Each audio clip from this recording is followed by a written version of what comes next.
الحمد لله نحمده ونصلي على رسوله الكريم اما بعد فاعوذ بالله من الشيطان الرجيم بسم الله الرحمن الرحيم كلا انا خلقناهم مما يعلمون فلا اقسم برب المشارق والمغارب انا لقادرون على ان نبدل خيرا منهم وما نحن بمسبوقين۔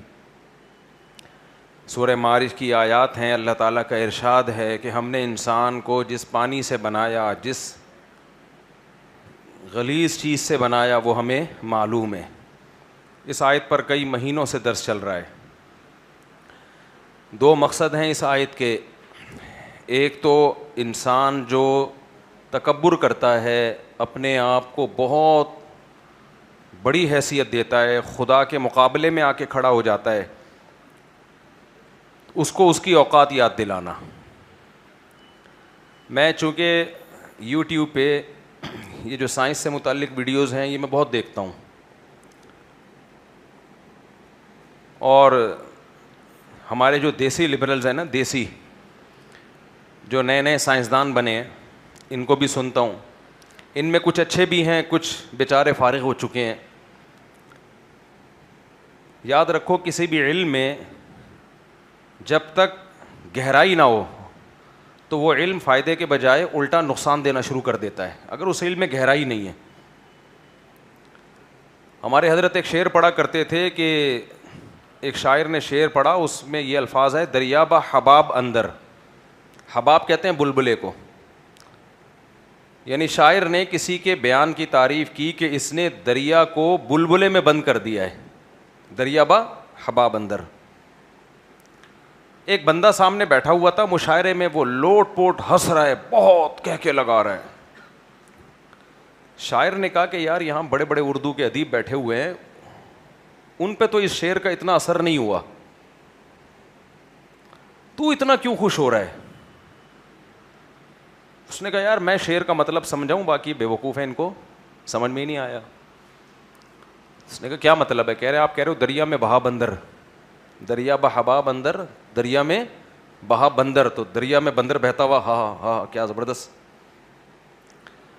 تو اب دیکھو، اس مشاعرے میں اگر کوئی ایسا شخص بیٹھا ہو جس کو بالکل بھی اردو نہ آتی ہو،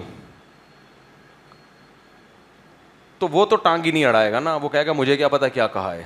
اس سے کسی کو نقصان نہیں ہوگا، نہ اس کی ذات کو نقصان ہوگا، نہ کسی اور کو نقصان ہوگا۔ وہ کہتا ہے بھائی مجھے اردو میں میری معلومات زیرو ہیں۔ اور جو اردو کے ماہرین بیٹھے ہوئے تھے ان کو بھی کوئی نقصان نہیں ہوگا، بلکہ بہت فائدہ ہوگا۔ کہیں گے یار دریا کو کوزے میں بند کر دیا، اس کے لیے ان کو پتہ چل گیا کہ ہمارے پاس بھی ایک لفظ آ گیا ہے، اور شاعر جو شعر میں پیغام دینا چاہتا ہے وہ بھی سمجھ میں آ جائے گا۔ ہم جب اردو کے امتحان دیا کرتے تھے، اس میں لکھا ہوتا تھا کہ شاعر اس شعر میں کیا کہنا چاہتا ہے، پھر ہم بتاتے جی میر تقی میر شعر میں یہ کہنا چاہتے ہیں۔ آج کل سیاستدانوں کی تقریروں کے نیچے لوگوں نے لکھا ہوتا ہے شاعر اس شعر میں کہنا چاہتا ہے کہ اس دفعہ مجھے بھی کچھ سیٹیں دے دو، بہت ہو گئی ہے، ٹھیک ہے نا۔ پورے بات یہ ہوتا ہے کہ تو مجھے بالکل کیا کیا جا رہا ہے، اگنور کیا۔ شاعر اس شعر میں یہ کہنا چاہ رہا ہے۔ تو ہمارے سیاستدان تو اسی طرح چل رہے ہوتے ہیں، اکثر و بیشتر، سب نہیں، میجورٹی اسی طرح ہی ہے، سب ہی سمجھ لیں آپ، سب نہیں، میجورٹی اسی طرح ہے۔ کیا کروں، میں مجبور ہوں نا۔ تو یہ میں کچھ کا ذکر اس لیے کرتا ہوں کہ مجھے کیا کہ آپ نے ہمارے بارے میں کہا تو میں کہوں گا میں نے سب کے بارے میں تھوڑی کہا ہے، تو اس لیے میں سیف گیم کھیلتا ہوں، سیف گیم۔ آپ کہہ سکتے ہو اگر بالفرض سب یہ کرتے ہیں تو پھر تو کچھ کا مطلب جھوٹ ہو جائے گا، تو بھائی وہ تعویل ہم نے پہلے سے کی ہوئی ہوتی ہے کہ پوری دنیا کے سیاستدان مراد ہوتے ہیں اس میں، پوری دنیا میں تو ایک آدھ تو ٹھیک ہوگا نا۔ خیر، تو اس شعر میں شاعر کیا کہنا چاہتا ہے؟ جن کو اردو بالکل بھی نہیں آتی وہ بھی گمراہ نہیں ہوں گے، جن کو اردو اچھی آتی ہے وہ تو بہت فائدے میں جائیں گے۔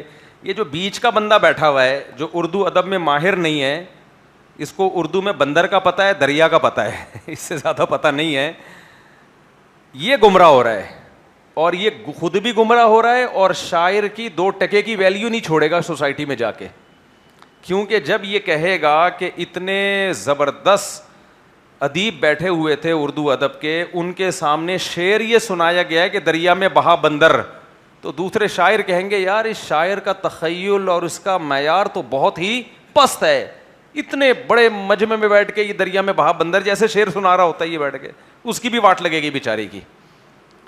تو یہ میں نے مثال کیا سمجھانے کے لیے دی ہے کہ علم یا تو کمال ہو یا زیرو پہ ہو. زیرو پہ ہوگا تو علماء کی تقلید کر لے گا کہ بھائی مجھے نہیں پتا, مفتی صاحب سے پوچھ لو.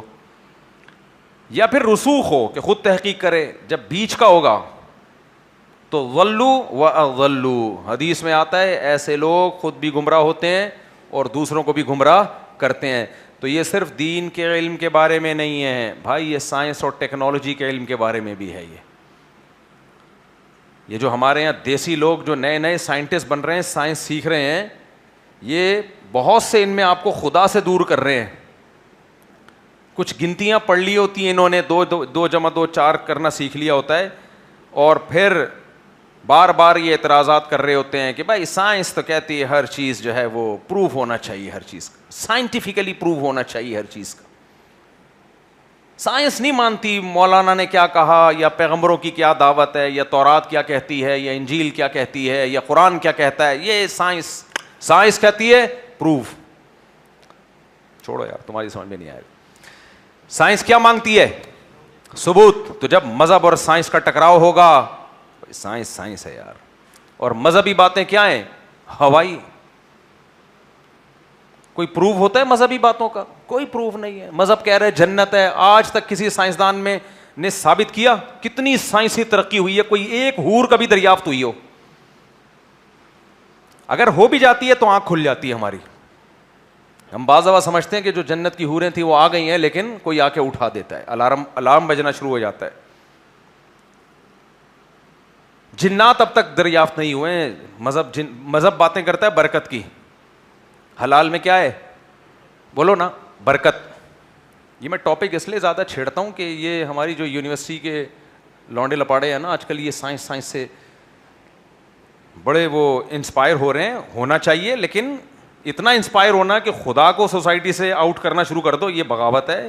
جس نے جو پیدا کرنے والا ہے نا اس سائنس کا, آپ اسی کے منکر ہو گئے. جس نے یہ فزکس کے اصول بنائے, جس نے کیمسٹری میں ایکویشنز ہوتی ہیں نا, 2 ہائیڈروجن کے 1 آکسیجن کے مل کے پانی بنتا ہے, تو بنایا کس نے؟ یہ اللہ نے بنایا ہے. ہائیڈروجن بھی اس نے بنائی, آکسیجن بھی اس نے بنائی. تو یہ جو نئے آ رہے ہوتے ہیں نا مارکیٹ میں, سائنس کے نام پہ کر رہے ہوتے ہیں, تو اس لیے میں اس ٹاپک کو زیادہ چھیڑتا ہوں بیانات میں. تو میں کیا مثال ہی بھول گیا یار. ہاں, تو وہ کہتے ہیں دیکھو سائنس مانگتی ہے پروف ہونا چاہیے, کسی ایویڈنس. کیا ہونے چاہیے؟ ایویڈنس. اور مذہب کی باتیں کوئی ایویڈنس نہیں. جنت کی حور کوئی ایویڈنس ہے بولو؟ نہیں. جنات کوئی ایویڈنس؟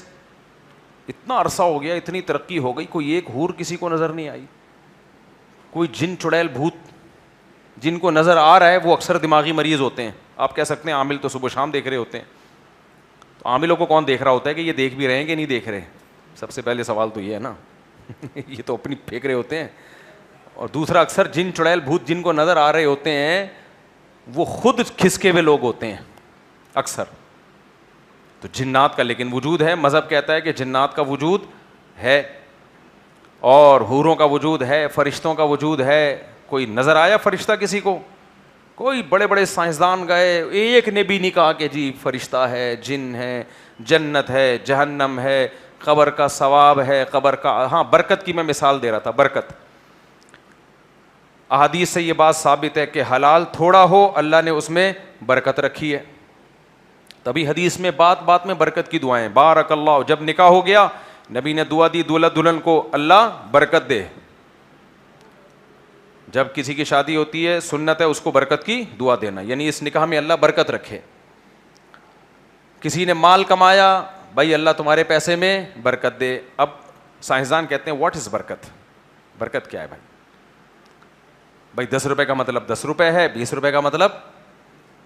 یار آپ لوگ بول لو, میں کوئی مذاق تھوڑی کر رہا ہوں, میں یہاں کوئی پروگرام میں تھوڑی آ رہا ہوں. آمنے سامنے بیٹھے ہوئے ہیں نا ہم, تو گپ شپ کے انداز میں بات ہوتی ہے سب. تو پھر مزہ بھی آتا ہے بات کرنے کا. میرا ساتھ دیں آپ لوگ. تو وہ میں نے جو پچھلی دفعہ ہفتے وہ ٹھنڈے پانی سے بولا تھا, نہایا کوئی؟ ہو سکتا ہے کوئی نہایا ہو اور آ ہی نہ پایا ہو. پچھلے ہفتے میں نے کہا تھا کہ جب سستی ہو رہی ہو برف ڈالو بالٹی میں, برف کی بڑی سل, اور یک ٹھنڈے پانی سے ایک دم سے نہیں ڈال دو, تھوڑا تھوڑا کر کے. سنت یہ ہے کہ پہلے دائیں کندھے پہ, پھر بائیں, پھر سر پہ. تو ایسے ڈالو, ایک دفعہ کاکڑ دنہ ہو جائے گا. کاکڑ دنہ بھی دوبارہ سمجھانا پڑتا ہے. کاکڑ دنہ کہتے ہیں جو قوالی چلتی ہے نا, شروع میں ہلکی پھلکی چل رہی ہوتی ہے, پھر ایک دم دھن دھن کاکڑ دنہ کی آواز آتی ہے. یہ میں نے نیو کراچی سے یہ لفظ سیکھا ہے. نیو کراچی سے یہ لفظ سیکھا ہے کاکڑ دنہ. ایک ہمارے دوست کہتے ہیں کاکڑ دنہ ہو گیا, آج تو بریانی ایسی کھائی کاکڑ دنہ ہو گیا. میں نے کہا کاکڑ دنہ کیا ہوتا ہے؟ کہتے ہیں یار جب قوالی چلتی ہے شروع میں سلولی چلتی ہے, پھر ایک دم دیکھ دن کاکڑ دنہ ہوتی ہے نا, تو وہ جو قوال جب انجوائے کرنا شروع کرتا ہے تو اس کو پھر نام ہی کیا رکھ دیا, کاکڑ دنہ. تو آپ سست بیٹھے ہوئے ہو, واش روم میں جاؤ, کپڑے اتارو, ٹب میں برف ڈال کے یخچل ٹھنڈا کرو, پہلا جب مگا ڈالو گے اپنے اوپر تو کاکڑ دنہ ہو جائے گا. جو ہلو گے نا یوں کر کے, ساری سستی ایک دم ختم. تو پہلی دفعہ میں کاکڑ دنہ ہوگا, پھر دوسری دفعہ میں صرف دنہ ہو جائے گا, کاکڑ رہ جائے گا. تیسری دفعہ میں صرف کاکڑ ہوگا, دنہ رہ جائے گا. چوتھی دفعہ میں وہ بالکل نارمل ہو جاؤ گے آپ, اور فریش ہو کے باہر نکلو گے. خیر, تو 10 روپے میں برکت ہم کہتے ہیں نا, 10 روپے میں کیا ہے برکت ہے. اب یہ برکت کیا چیز ہے؟ سائنسدان کہتے ہیں بھائی 10 کا مطلب 10 ہے, 20 کا مطلب 20 ہے. تو یہ چیزیں مذہب کہتا ہے.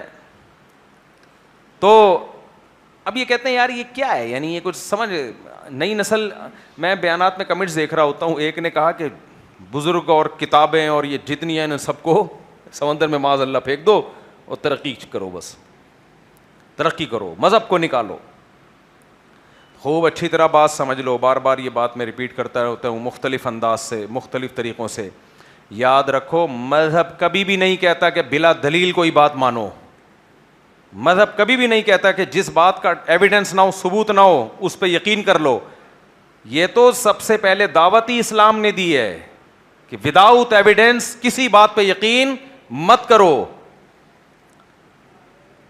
مذہب کی دعوت ہی یہاں سے شروع ہوتی ہے. تبھی تو افلا تعقلون, تم عقل سے کام کیوں نہیں لیتے؟ افلا یعقلون, یہ عقل سے کام کیوں نہیں لیتے؟ افلا تتفکرون, تم غور و فکر کیوں نہیں کرتے؟ افلا یتفکرون, یہ غور و فکر کیوں نہیں کرتے, نصیحت حاصل کیوں نہیں کرتے؟ لِأُولِي الْأَلْبَابِ, اللہ کہتے ہیں عبرت ہے عقل مندوں کے لیے. تو عقل مند تو ہوتے ہی وہ ہیں جو غور و فکر کرتے ہیں, اندھی تقلید کسی کی نہیں کرتے. سمجھ میں آ رہی ہے بات کہ نہیں آ رہی ہے؟ لیکن بات یہ ہے کہ کسی بات کو ثابت کرنے کے لیے جو دعویٰ کرنے والا ہوتا ہے, مدعی ہوتا ہے, اس کے ذمے دلیل ہوتی ہے. آپ کے مطلب کی دلیل اس کے ذمے نہیں ہوتی, نفس دلیل اس کے ذمے ہوتی ہے. بہت مشکل ہے بات سمجھانا, بہت مشکل. مثال سے بات سمجھائیں گے ہم انشاءاللہ, مثال سے بات سمجھائیں گے. آپ کے مطلب کی دلیل پیش کرنا اس کے ذمے نہیں ہے. میں اکثر ایک مثال دیتا ہوں. میں نے کورٹ میں, فرض کرو یہ عدالت میں دعویٰ کیا کہ جمشید مجھ سے 2 لاکھ روپے لے کے کھا گیا ہے. جمشید بھائی پریشان نہ ہو, میں پھر یہ کیس الٹا بھی کروں گا کہ جمشید سے میں نے 2 لاکھ روپے لے کے کھا گیا, تاکہ جمشید بیلنس ہو جائے, ٹھیک ہے نا. لیکن میرا بیلنس پھر خراب ہو جائے گا نا. تو پھر فی الحال ہم اس جمشید کی بات کر رہے ہیں جو بیان نہیں سن رہے, تو اس جمشید کی بات کر رہے ہیں. آپ نے کیس کیا عدالت میں کہ جمشید نے مجھ سے 2 لاکھ روپے لیے ہیں. دلیل کس کے ذمے؟ جمشید کے ذمے. جمشید کے ذمے کہ میں نے نہیں لیے, یا میرے ذمے ثابت کروں کہ اس نے لیے. میں نے 2 گواہ پیش کر دیے, ایک غفار اور ایک وسیم. غفار اور وسیم کو میں کورٹ میں لے گیا. غفار اور وسیم نے گواہی دی کہ جج صاحب فلاں تاریخ کو اتنے بج کے اتنے منٹ پہ ہم گواہ ہیں کہ مفتی صاحب نے جمشید کو 2 لاکھ روپے دیے تھے. حالانکہ مفتی صاحب بیان میں خود کہتے ہیں کہ جو اس زمانے میں کسی کو پیسے دے وہ بیوقوف, اور جو لے کے واپس کر دے وہ اس سے بڑا بیوقوف. لیکن بہرحال ہو گئی غلطی, دے دیے. تو کورٹ میرے حق میں فیصلہ کرے گی کہ نہیں کرے گی؟ پہلے جرح کرے گی کہ یہ ایسا تو نہیں غفار اور وسیم مفتی صاحب کے کوئی رشتہ دار ہو, نہیں بھائی بالکل نیوٹرل لوگ ہیں, ان کا کوئی لین دین نہیں ہے. کورٹ فیصلہ کر دے گی. جمشید کہتا ہے میں ان گواہوں کو نہیں مانتا. ستار اور کلیم گواہی دیں, ستار اور کلیم گواہی دیں گے کہ میں نے ان سے پیسے لیے تو میں مانوں گا, ستار اور کلیم کے علاوہ میں نہیں مانوں گا. عدالت کہے گی بھائی اس کے ذمے دلیل پیش کرنا تھی جو انہوں نے پیش کر دی ہے. دلیل کہتے ہیں کسی چیز کا ایسا ہونا کہ اس کے تصور سے کسی دوسری چیز کا تصور لازم آئے. نہیں ہے بات سمجھ میں؟ بھائی ہمیں سورج کی روشنی نظر آتی ہے, اس سے ہمیں صاف پتہ چل جاتا ہے کہ سورج نکلا ہوا ہے. سورج کی روشنی سے فوراً دماغ میں آئے گا کہ سورج موجود ہے. تو روشنی دلیل ہے کس کی؟ سورج کے وجود کی. دو بندوں نے گواہی دے دی, دونوں عادل ہیں, سچے ہیں, جھوٹ بولتے ہوئے کبھی انہوں نے جھوٹ نہیں بولا, سب لوگ گواہی دے رہے ہیں. تو ان کی گواہی سے یہ ثابت ہو گیا کہ بھائی اس نے 2 لاکھ روپے لیے ہیں. اب کورٹ فیصلہ کرے گی ان کی گواہی پہ. تو اب اگر جمشید یہ کہتا ہے کہ نہیں میں یہ نہیں گواہ مانتا, کوئی اور گواہ لے کر آؤ, یا کلیم گواہی دے گا اور محمود گواہی دے گا تو میں مانوں گا, تو جج کہے گا بھائی اس کے ذمہ دلیل پیش کرنی تھی جس سے اس کا دعویٰ ثابت ہو گیا. آپ کا جس دلیل کا مطالبہ ہے وہ دلیل مدعی کے ذمے بولو نہیں. سمجھ میں آ رہی بات کہ نہیں آ رہی؟ اب سمجھو بات کو. مذہب یہ کہتا ہے کہ دلیل کے بغیر کوئی بات نہیں مانی جائے گی. سائنس بھی کہتی ہے کہ ایویڈنس اور ثبوت کے بغیر کوئی بات نہیں مانی جائے گی. تو مذہب کہتا ہے ایویڈنس کے بغیر بات نہیں مانی جائے گی, لیکن سائنس میں ایویڈنس کسی اور چیز کو کہا جاتا ہے. سائنس کے ایویڈنس کچھ اور ہوتے ہیں, لیکن بہت سی جگہوں پہ ہمیں مدعا کو ثابت کرنے کے لیے سائنسی دلائل کے علاوہ بھی دلائل پوری دنیا میں مانے جاتے ہیں, ان کو ایکسیپٹ کیا جاتا ہے. ایک آسان مثال میں دیتا ہوں, وہی جمشید کو ہم دوبارہ رگڑ دیتے ہیں. میں نے کورٹ میں جمشید کے خلاف 2 گواہ پیش کر دیے کہ جج صاحب یہ دونوں گواہ ہیں کہ جمشید نے پیر کے دن اتنے بج کے اتنے منٹ پہ مجھ سے 2 لاکھ روپے لیے تھے. جمشید صاحب کوئی سائنسدان نکلے اتفاق سے.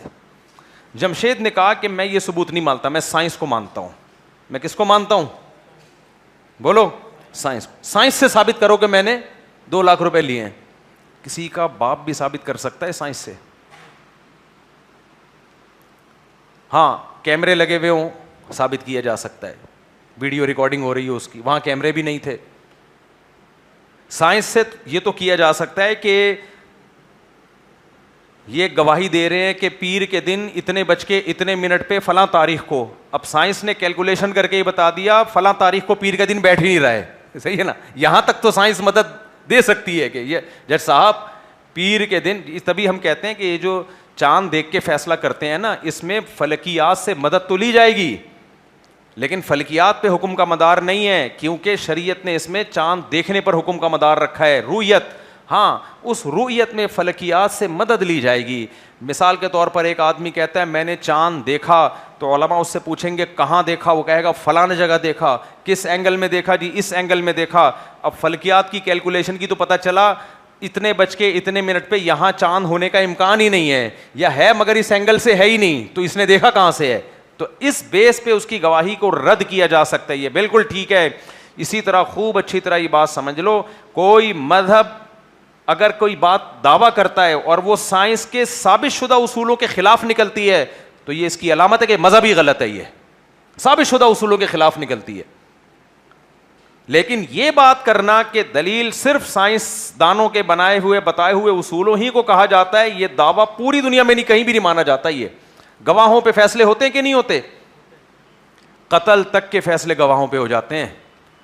ایک آدمی نے کسی پہ دعویٰ کیا کہ اس نے میرے باپ کو اس نے قتل کیا ہے, عدالت کہے گی گواہ لے کر آؤ. یہ 10 گواہ لے کر آ گیا, کوئی ان کے پاس ویڈیو ریکارڈنگ نہیں ہے, لیکن وہ 10 کے 10 ایک بیان پہ متفق ہیں کہ ہم نے دیکھا ہے کہ فلاں شخص نے مارا ہے.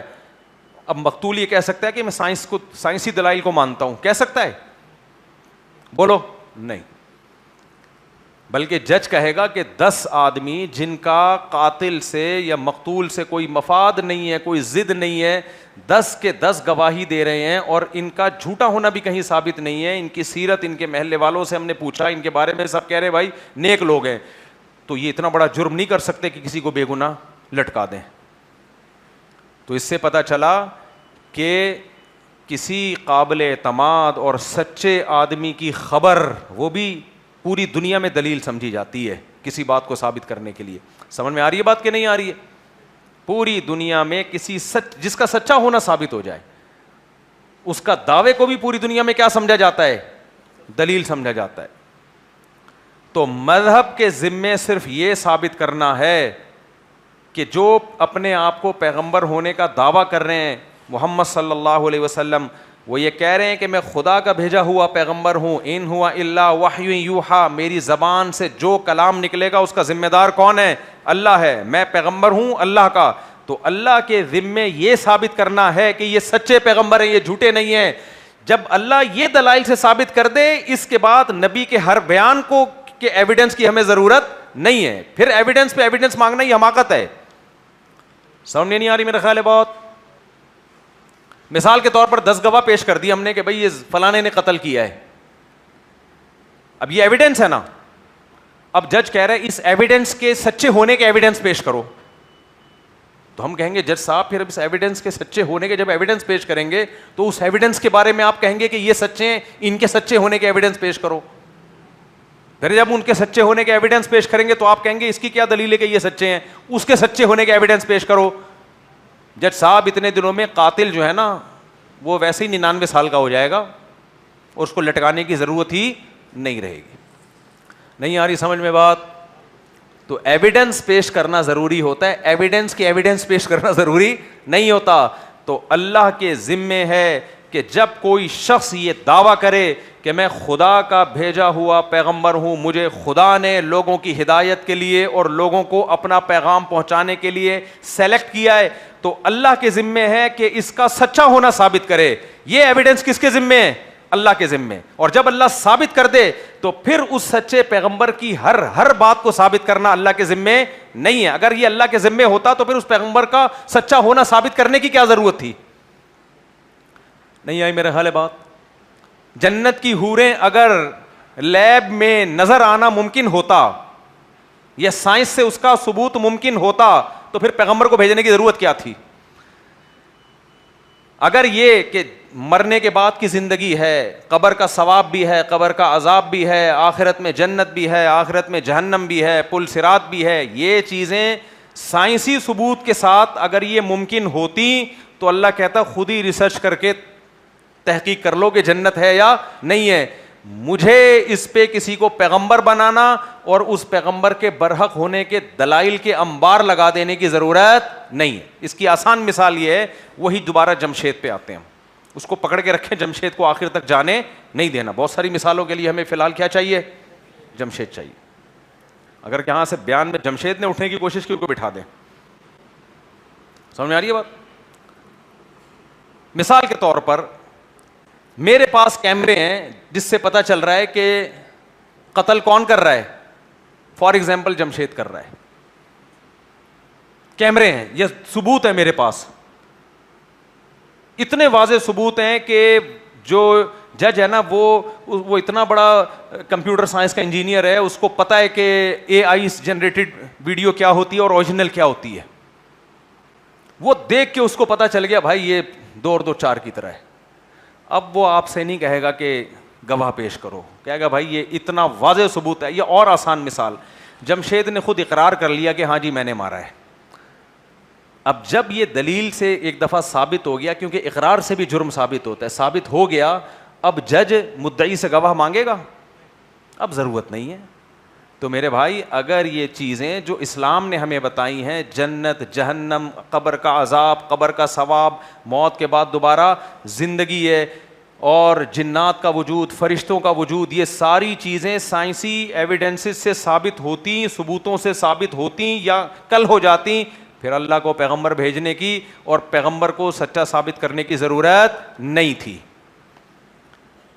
جو چیزیں سائنسی ثبوتوں سے ثابت ہوتی ہیں ان کے لیے پیغمبر دنیا میں آتا ہی نہیں ہے, آتا ہی نہیں ہے, اور وہ پیغمبروں کا ٹاپک ہی نہیں ہوتا.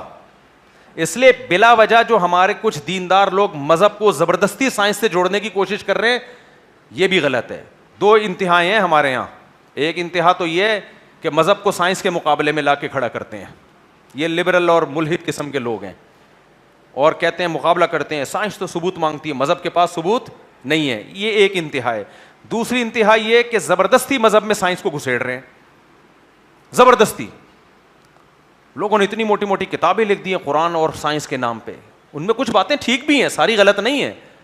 اتنی موٹی موٹی کتابیں لکھ دی, یہ بات تو قرآن نے 1400 سال پہلے بتائی ہے, یہ بات تو قرآن نے 1400 سال پہلے بتائی ہے. پھر کھینچا تانی کر کے ان آیتوں کو توڑ موڑ کے اس سے نیوٹن کے نظریوں کو ثابت کر رہے ہوتے ہیں. بھائی یہ نہیں کرو یہ کام, یہ قرآن کا ٹاپک ہے ہی نہیں, موضوع ہی نہیں ہے.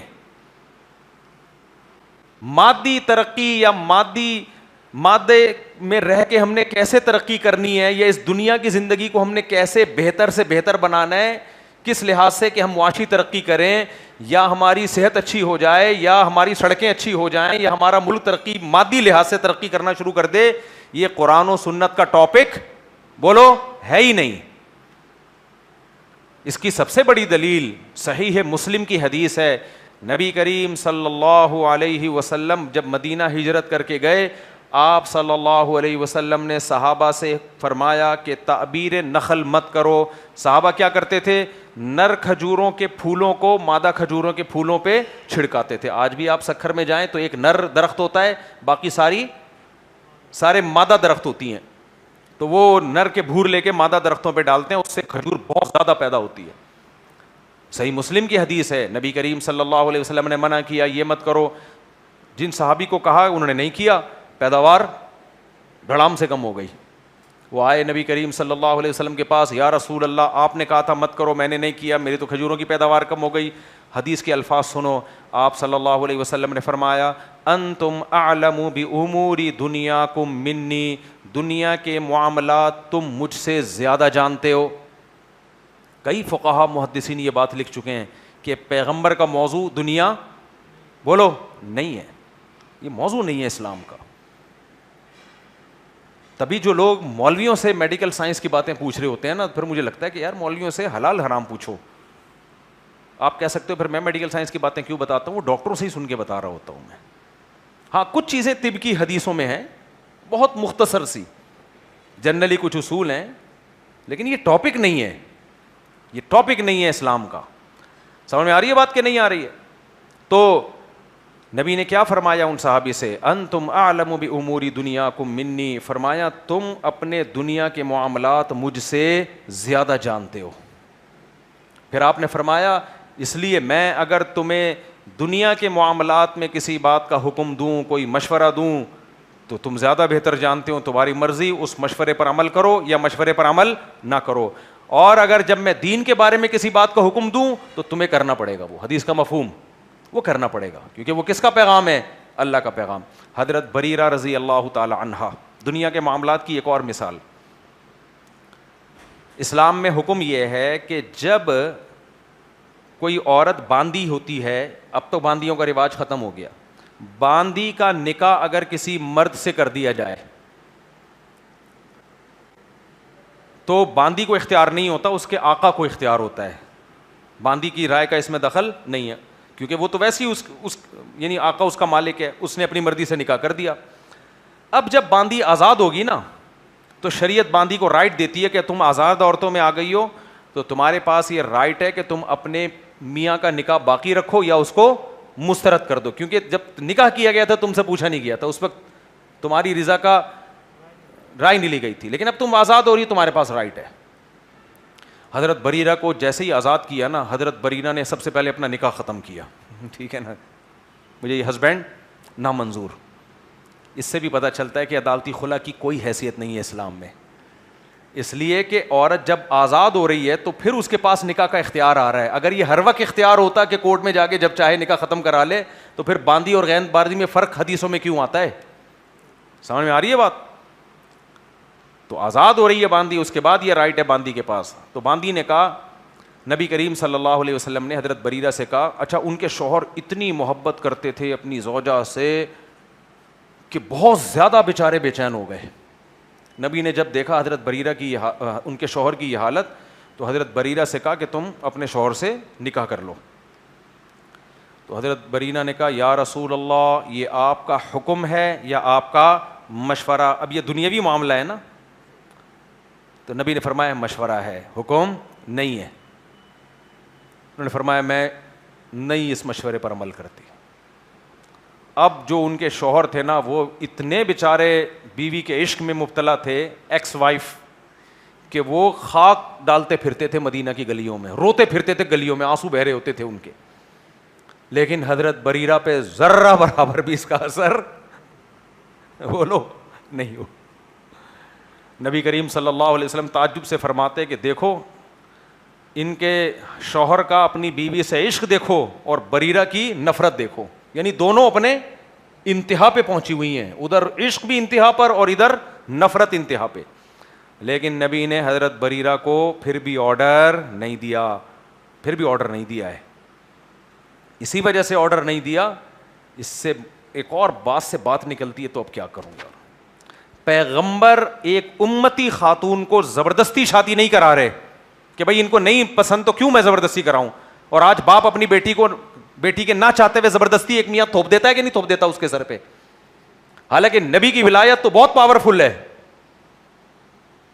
اس سے میں یہ بھی پتا چلتا ہے بھائی نبی جب دیکھ رہے ہیں کہ حضرت بریرہ نہیں چاہ رہی تو زبردستی ان کو آرڈر نہیں دیا, تو باپ کو بھی چاہیے جب بیٹی کہیں شادی نہیں چاہ رہی زبردستی اپنے بھانجے بھتیجے اس کو پہنانے کی کوشش بولو نہ کرے.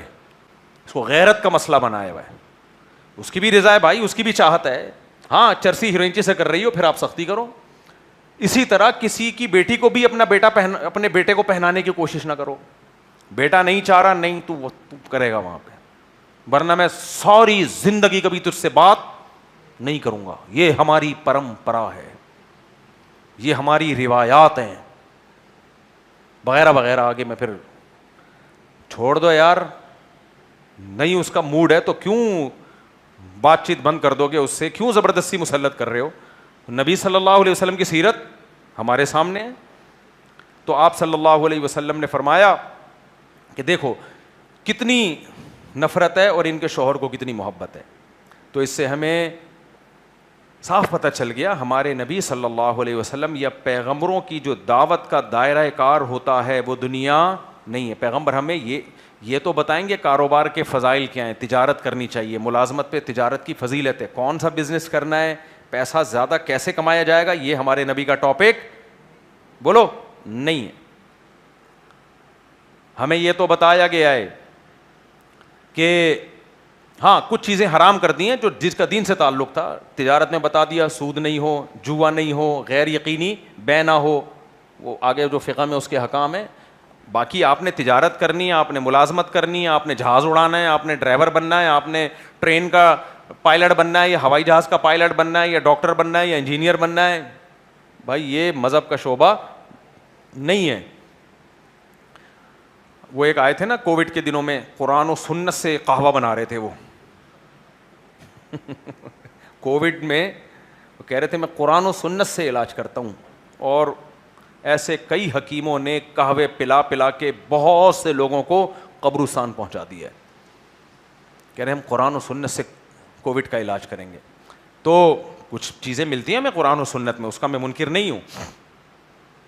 تو یہاں ایک سوال پیدا ہوتا ہے کہ یار آج دنیا میں عزت تو انہی کتابوں کی ہے جن کتابوں نے سائنسی ٹاپکس کو بنیاد بنائے. دنیا میں سب سے زیادہ عزت سائنسدانوں کی ہوتی ہے نا. یہ سائنسدان ہی تو ہیں جو ہماری ترقی کا ذریعہ بنے. سائنسدان نہ ہوتے یہ پنکھا ہوتا بولو, سائنسدان نہ ہوتے یہ مائک میرے یہاں لگا ہوا ہوتا, میں گلے پھاڑ پھاڑ کے چیخ رہا ہوتا آپ کے سامنے. کیا خیال ہے؟ اور جب گلا خراب ہوتا تو کوئی سائنٹسٹ ٹھیک کرنے والا نہ ہوتا یا ڈاکٹر ٹھیک کرنے والا نہ ہوتا, وہ بھی تو ایک قسم کا سائنٹسٹ ہی ہوتا ہے نا, ڈاکٹر بھی. تو اتنا اہم ترین ٹاپک سائنس کا, اسی سائنسی بنیادوں کو بنیادیں رکھنے کے بعد ترقی کرتے کرتے آج انسانیت کی عروج پہ پہنچا ہوا ہے, انسانیت کی بلندی کی انتہاؤں پہ پہنچا ہوا ہے. اتنا مکرم, اتنا معزز ٹاپک. پہلے میں آپ کے دل میں اس ٹاپک کی عظمت ذرا تسلی سے ڈالوں گا, صحیح ہے نا, پھر اس اشکال کا جواب دوں گا. میری عادت ہوتی ہے جب کوئی اشکال کرتا ہوں تو اس اشکال کو پہلے کیا کرتا ہوں, بہت اچھی طرح پکا. اس میں ایک واقعہ بھی یاد آ رہا ہے مجھے, ہمارے استاذ تھے, بڑا دلچسپ واقعہ ہے. ان کا کسی بدعتی سے مناظرہ ہوا, کسی بدعتی سے مناظرہ ہوا. اس بدعتی نے یہ کہا کہ آپ کے یعنی دیوبندیوں کے فلاں بزرگ نے اپنی کتاب میں یہ بات لکھی ہے اور یہ گستاخی ہے, جو یہ کہے وہ کافر ہے. صحیح ہے نا. یہ پہنچ گئے مناظرہ کرنے کے لیے انہی کی مسجد میں, کوئی بدعتی تھا اس کی مسجد میں پہنچ گئے. اچھا, انہوں نے پہلے تلاش کر لیا کہ ان کے بزرگ نے بھی بالکل وہی بات لکھی ہوئی ہے اپنی کتاب میں. سمجھ میں آ رہی ہے بات کہ نہیں آ رہی ہے؟ ان کے بزرگ نے بھی بالکل وہی جملہ لکھا ہوا ہے اپنی کتاب میں.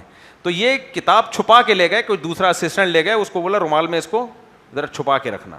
وہاں بیٹھے جی وہ کوئی امام صاحب تھے اور لوگوں کو جمع کیا, بھائی یہ آپ لوگ کہتے ہو کہ وہ دیوبندی کے فلاں بزرگ نے اپنی کتاب میں یہ بات لکھی, وہ گستاخ ہیں تو وہ کافر ہیں. تو انہوں نے شور مچ گیا, ہاں بالکل گستاخ ہیں اور کافر ہیں. انہوں نے کہا میں مناظرہ کرتا ہوں, آپ کے بزرگ نے بھی یہ بات لکھی ہے. اچھا, اب ایسے موقع پہ جو مناظروں کے بڑے ہوتے ہیں نا وہ کھسکنے کی کوشش کر رہے ہوتے ہیں. جو چھوٹے چھوٹے لوگ ہوتے ہیں وہ اپنے بڑے کو پکڑ کے بٹھاتے ہیں کہ نہیں بیٹھ, اب کہاں جا رہا ہے. صحیح ہے نا, ویسے تو بڑا بولتا ہے بیٹھنا. تو انہوں نے یہ چال چلی کہ بھرے مجمع میں جا کے اس مناظر کو پکڑیں گے تاکہ وہ بھاگنا بھی چاہے تو پبلک روک لے. پبلک نے یہی کیا, اس کو بھاگنے نہیں دیا, مطلب بیٹھ. اب یہ گھننے بن گئے نا کہ جیسے میں نے دعویٰ ایسا کیا تھا کہ مجھے خود شک ہے اس دعوے پہ کہ پتہ نہیں لکھا ہے آپ کے بزرگ نے کہ نہیں لکھا. ایسے گھننے بن گئے تاکہ وہ پکا ہو جائے. اور کہنے لگے بتاؤ جو شخص یہ جملہ لکھے وہ کافر ہے یا نہیں ہے, گستاخ ہے یا نہیں ہے. اب وہ جو ان کا مناظر تھا اس نے ڈرتے ڈرتے کہا ہاں بالکل گستاخ ہے, اور تمہارے بزرگ نے یہ لکھی ہے کتاب صفحہ نمبر یہ دیکھو لکھی ہوئی ہے. اس نے کہا کہ لیکن آپ کے بھی تو فلاں بزرگ نے یہ لکھی ہوئی ہے, لیکن پھر خود تھوڑا سا تردد میں ایکٹنگ کر رہے ہیں نا. اس نے کہا کہ کوئی نہیں لکھی ہوئی. کہا کہ اگر لکھی ہوئی ہو, اب وہ کیا کہتا عوام کے سامنے, بھائی لکھی ہوئی ہے تو وہ بھی غلط ہے, وہ بھی کافر ہے. اچھا, یہ جو مناظر تھے نا ہماری طرف سے, ہماری کا مطلب یہ کہ جو مجھے واقعہ سنا رہے تھے یہ تھے پٹھان, کڑک قسم کے بہادر پٹھان تھے. یہ گاؤں دیہاتوں کے ہوتے جو, حالانکہ اتنے بڑے مجمع میں اس طرح دو بندوں کا پہنچ جانا سیدھا سیدھا دھنائی اور پٹائی ہے. ہم تو اس کے واقعے پہ حیران ہوئے بہت. تو کہنے لگے میں بیٹھ گیا. اب میں نے ان کی کتاب نکالی اور میں صفحے تلاش کر رہا ہوں اور جان کر ایسے بنا ہوا ہوں جیسے وہ حوالہ مجھے مل ہی نہیں رہا تاکہ اس کو پکا کروں میں. تو میں کہہ رہا ہوں یار وہ لکھا ہوا تو تھا, پتہ نہیں گیا کہاں وہ کہہ رہا ہے نکال. اب کہتے ہیں میں کہہ رہا ہوں دیکھو اب پتہ نہیں اس کتاب میں ہے یا دوسری کتاب میں ہے, لیکن اگر کوئی ایسا جملہ لکھے وہ کافر ہے یا نہیں ہے. اب اس میں نا کانفیڈنس پیدا ہوتا جا رہا ہے, کہہ رہا ہے لکھے گا تو کافر ہوگا. پھر تلاش کر رہے ہیں یار پتہ نہیں کہاں چلا گیا یار. پھر کہہ رہے ہیں ویسے اب مل تو نہیں رہا, لیکن اگر کوئی لکھے, وہ اس کو یقین ہونے لگا کہ اس کے حوالہ گم گیا ہے. اب وہ کانفیڈنس پہ آگے کہہ رہا ہے جو یہ لکھے وہ بھی کافر, اس کا باپ بھی کافر, اس کا فلانا بھی کافر, اس کا ڈمکانا بھی کافر, گستاخ ہے, واجب القتل ہے, اس کی گردن اڑا دی. اس کو خوب پکا کیا نا اچھی طرح. پھر گنا بن کے صفحے تلاش کر رہے ہیں یار گیا کہاں وہ, اور وہ پکے پہ پکا ہوتا جا رہا ہے. اس کے منہ سے کہلوا رہے کہ وہ بھی کافر, فلانا بھی کافر, ڈمکانا بھی کافر. اتنا پکا کیا اس کے بعد صفحہ نکال کے دکھایا, بولے یہ لکھا ہوا ہے,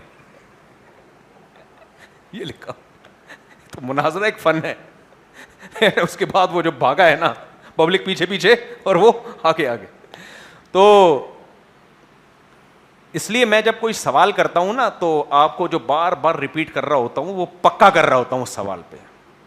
کیا کر رہا ہوتا ہوں, جمشید کو جو میں نے بٹھایا ہے نا آخر وقت تک ایسے ہی نہیں بٹھایا ہو, اس لیے بٹھایا ہوا ہے کہ وہ مثالوں میں آتا رہے گا. بھاگ گیا تو پھر مثال خراب ہو جائیں گی ہماری ساری. تو سوال پیدا ہوتا ہے سائنس اتنا عظیم ٹاپک, اب اس کی عظمت پہلے آپ کے دلوں میں بٹھا رہا ہوں, اور ہے عظمت ہے اس میں, کوئی جھوٹی کوئی فیک بات نہیں ہے. کتنی ترقی, یہ پنکھا کس نے دیا ہمیں؟ ہمارے باپ دادا تو بیچارے کھجور کے پتے لے کے گھماتے رہتے تھے.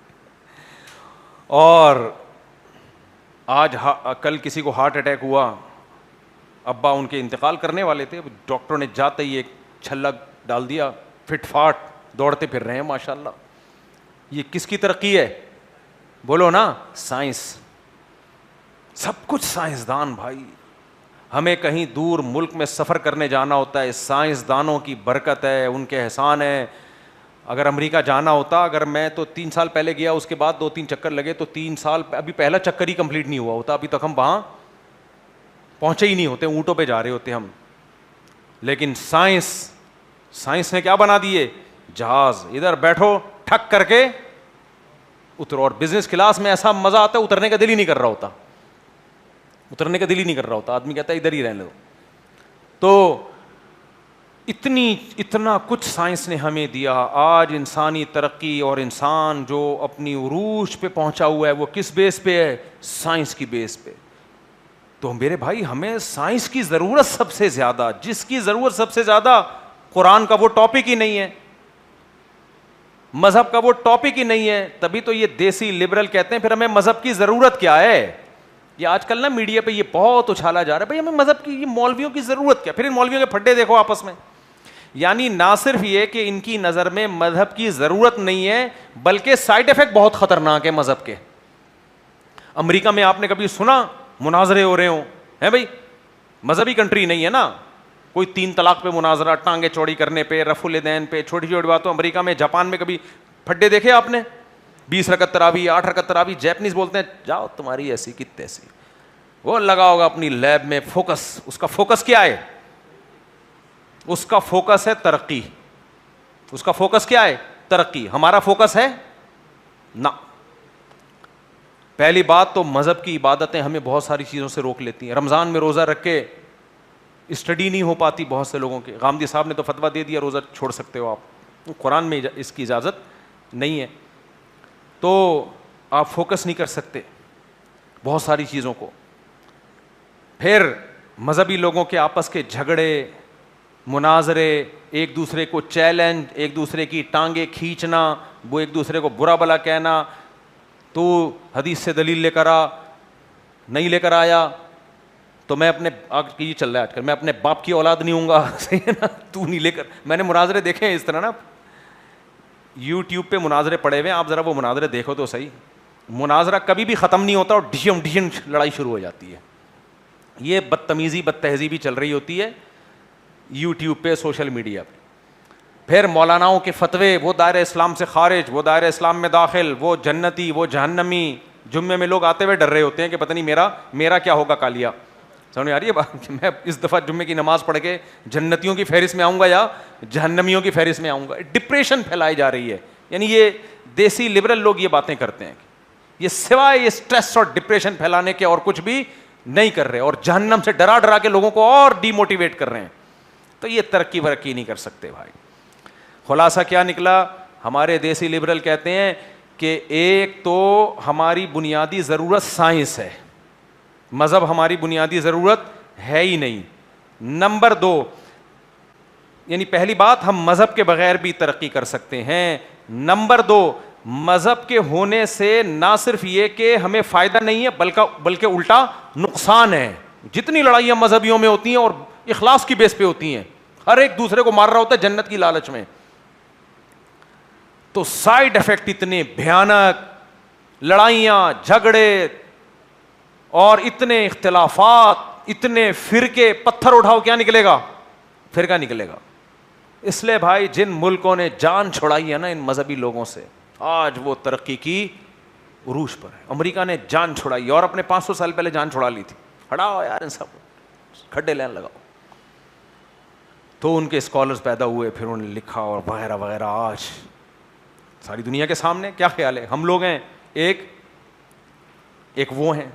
مثال, ایک پاکستانی کو کھڑے کر دو اور ایک جاپنیز کو, اچھا خدا کی دل سے بتاؤ دیکھنے میں اچھا کون لگے گا؟ جاپان والا اچھا لگے گا. پاکستانی یا تو شلوار پھٹی ہوئی ہوگی اس کی ڈپریشن سے, یہ ناڑا یعنی منہ ایسا بنا ہوا ہوگا جیسے مسکین IMF کے قرضے میں ڈوبا ہوا, یہ ناڑا لٹک رہا ہوگا. ایسا ہی ہوگا نا. یا کوئی 3 پیس سوٹ اور ٹائی میں ہوگا تو کنفیوز ہوگا کہ میں لبرل ہوں یا میں مسلم, یعنی میں مذہبی ہوں یا میں کیا ہوں, لبرل ہوں. اس کو سمجھ نہیں آ رہا ہوگا کہ میں نے عربی بولنی ہے کہ انگلش بولنی ہے. حال دیکھو ہمارا کیا ہے.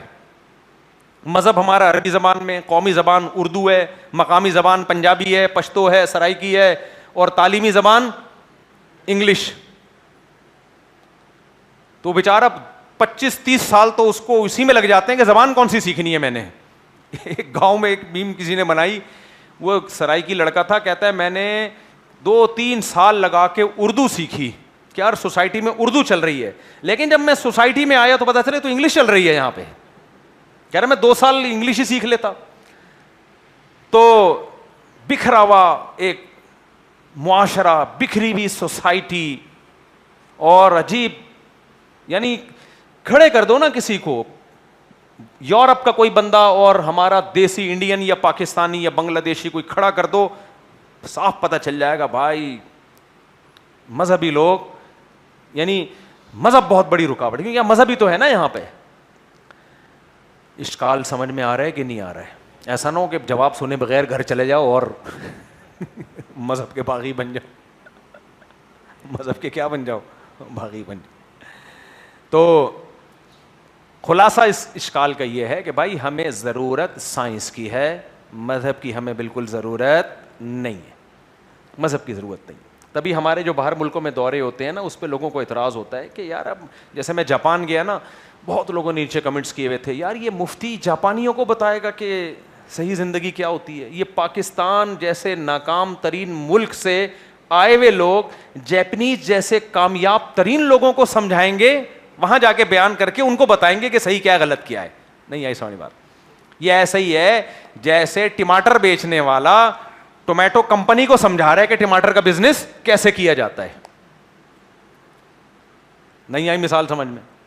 ریڑھی پہ ٹماٹر بیچنے والا جو ٹومیٹو کیچپ بناتے ہیں نا, اس کیچپ والی کمپنی کو جا کے سمجھا رہا ہے کہ اتنے ریٹ پہ بیچو تو زیادہ بکو. بولے بھائی دفعہ ہو یار یہاں سے, تو ہمیں بتائے گا. یہ اور آسان مثال لا, کنوارا مجھے سمجھا رہا ہے کہ شادی کیسے کی جاتی ہے, اب سمجھ میں آ جائے گی مثال. جس کی ایک نہیں ہوئی وہ مجھے آگے بتا رہا ہے کہ شادی کرنے کا صحیح طریقہ کیا ہے. تو واجب الچماٹ ہے یا نہیں ہے؟ بتاؤ واجب الچماٹ ہے یا نہیں ہے؟ جس کے ایک بھی بچہ نہیں ہو ہمیں سمجھا رہے کہ بچوں کی تربیت کیسے کی جاتی ہے. واجب الچماٹ دیکھو اصطلاح میں تو واجب القتل کا لفظ بہت مشہور ہوا, تو یہ بہت گاڑا لفظ ہے, واجب القتل نہیں ہوتا, تو اس لیے میں نے ہلکا لفظ نکالا واجب الچماٹ, قتل سے بچانے کے لیے لوگوں کو. تو چماٹے مروانے کے لیے نہیں ہے, قتل سے بچانے کے لیے. تو میں یہ کبھی یہ فتویٰ نہیں دیتا فلاں واجب القتل فلاں, نہ بھائی واجب الچماٹ بس. بہت زیادہ بڑا جرم ہوگا تو واجب الچماٹ. اب چماٹ کون مارے گا میں یہ مبہم رکھ رہا ہوں, ایسا نہ ہو میری وجہ میرا بیان سن کے کسی کو چماٹ مار دے, پولیس مجھے پکڑے, میں کہوں گا میں نے کہا تھا واجب الچماٹ ہے, یہ تھوڑی کہا تھا اس کا چماٹ واجب ہے اس کے اوپر, مطلق چماٹ. تو وہ کسی کا بھی ہو سکتا ہے, گورنمنٹ کا بھی ہو سکتا ہے, پولیس کا بھی ہو سکتا ہے, جج کا بھی ہو سکتا ہے. تو بات یہ ہے کہ بھائی سائنس اتنا اہم ٹاپک, اور اسی سائنس کی بیس پہ آج انسان چاند پہ گیا اور کہاں کہاں سفر کر رہا ہے اور کیا کچھ ہو رہا ہے. تو اتنا اہم ترین ٹاپک اگر وہ قرآن کا ٹاپک ہی نہیں ہے تو معاذ اللہ نقل کفر نباشت, تو یہ تو پھر قرآن کی ویلیو بڑھ تھوڑی رہی ہے, یہ کیا ہو رہی ہے معاذ اللہ کم ہو رہی ہے. اتنا اہم ٹاپک قرآن کا موضوع نہیں ہے یار, اتنا اہم ٹاپک نہیں ہے. اس کا جواب یہ ہے کہ اہم ٹاپک میرے اور آپ کے کہنے سے اہم نہیں بن جاتا. یہ جو اہم کا لفظ ہے نا, اہم کا لفظ یہ امور اضافیہ میں سے ہے. اب یہ ٹیکنیکل گاڑی زبان آ گئی, اس کو سمجھانا پڑے گا. دیکھو ہم کہتے ہیں اس نے بہت کھانا کھایا, ہم کہتے ہیں اس بندے نے بہت کھانا کھایا. مثال کے طور پر ایک آدمی اگر 3 پراٹھے صبح کھائے تو میں کہوں گا اس نے بہت زیادہ پراٹھے کھائے, کہوں گا کہ نہیں کہوں گا. لیکن آپ نے اس کا قد اور پیٹ جا کے جب دیکھا تو آپ کو اندازہ ہوا کہ 3 پراٹھے تو اندر کلابازیاں کھا رہے ہوں گے, اس کے پیٹ میں پوری دیگ آرام سے آ سکتی ہے. کیا خیال ہے؟ اور وہ نارملی 6 پراٹھے کھاتا ہے ڈیلی. میرے ایک دوست نے ایک ٹائم پہ 18 روٹیاں کھا کے دکھائیں, ایک ٹائم پہ, افغانی تھے وہ اتنے لمبے چوڑے, 18 روٹیاں ایک ٹائم پہ کھائی ہیں اس بندے نے. تو اب اس بندے کے لحاظ سے 3 روٹیاں یہ بہت ہیں یا کم ہے؟ بولو, یہ کم ہے. اور ایک آدمی بالکل باریک سا قمیض اتارے تو ایکس رے کرنے کی ضرورت, ایسے بھی کراچی میں آپ کو گٹکے والے نظر آئیں گے, وہ اگر جاتے ہیں پسلیوں کے ایکس رے کروانے کے لیے تو ڈاکٹر کہتے ہیں بس قمیض اتار لی, ہمیں سب کچھ نظر آ گیا ہے. ایسے ہیں نا کراچی میں گٹکے کھا کھا کے اور بھی حرکتیں کچھ کر رہے ہیں, زیادہ میں ڈیپ میں نہیں جاتا. تو وہ بالکل 13 سے 18 سال کی عمر میں اگر یہ غیر اخلاقی سرگرمیاں زیادہ ہو جائیں نا, تو ڈاکٹر تو اس بات کو نہیں مانتے, لیکن اس سے آپ کی گروتھ پہ اور صحت پہ بہت برا فرق پڑتا ہے. ڈاکٹر نہیں مانتے اس بات کو, حکیم مانتے ہیں, ہومیوپیتھک ڈاکٹر مانتے ہیں, لیکن مشاہدہ یہی ہے 13 سے 18 سال کی عمر میں اگر یہ اس طرح کی حرکتیں زیادہ ہونا شروع ہو جائیں تو آپ کی گروتھ پہ اثر پڑتا ہے. تبھی 13 سے 18 سال کی عمر تک جم بھی نہیں جانے دیا جاتا, بہت زیادہ ایکسرسائز نہیں کرنے, وہ گروتھ کی ایج ہوتی ہے. تو اس میں اپنے آپ کو یہ غیر اخلاقی حرکتوں سے بچانا بہت ضروری ہے.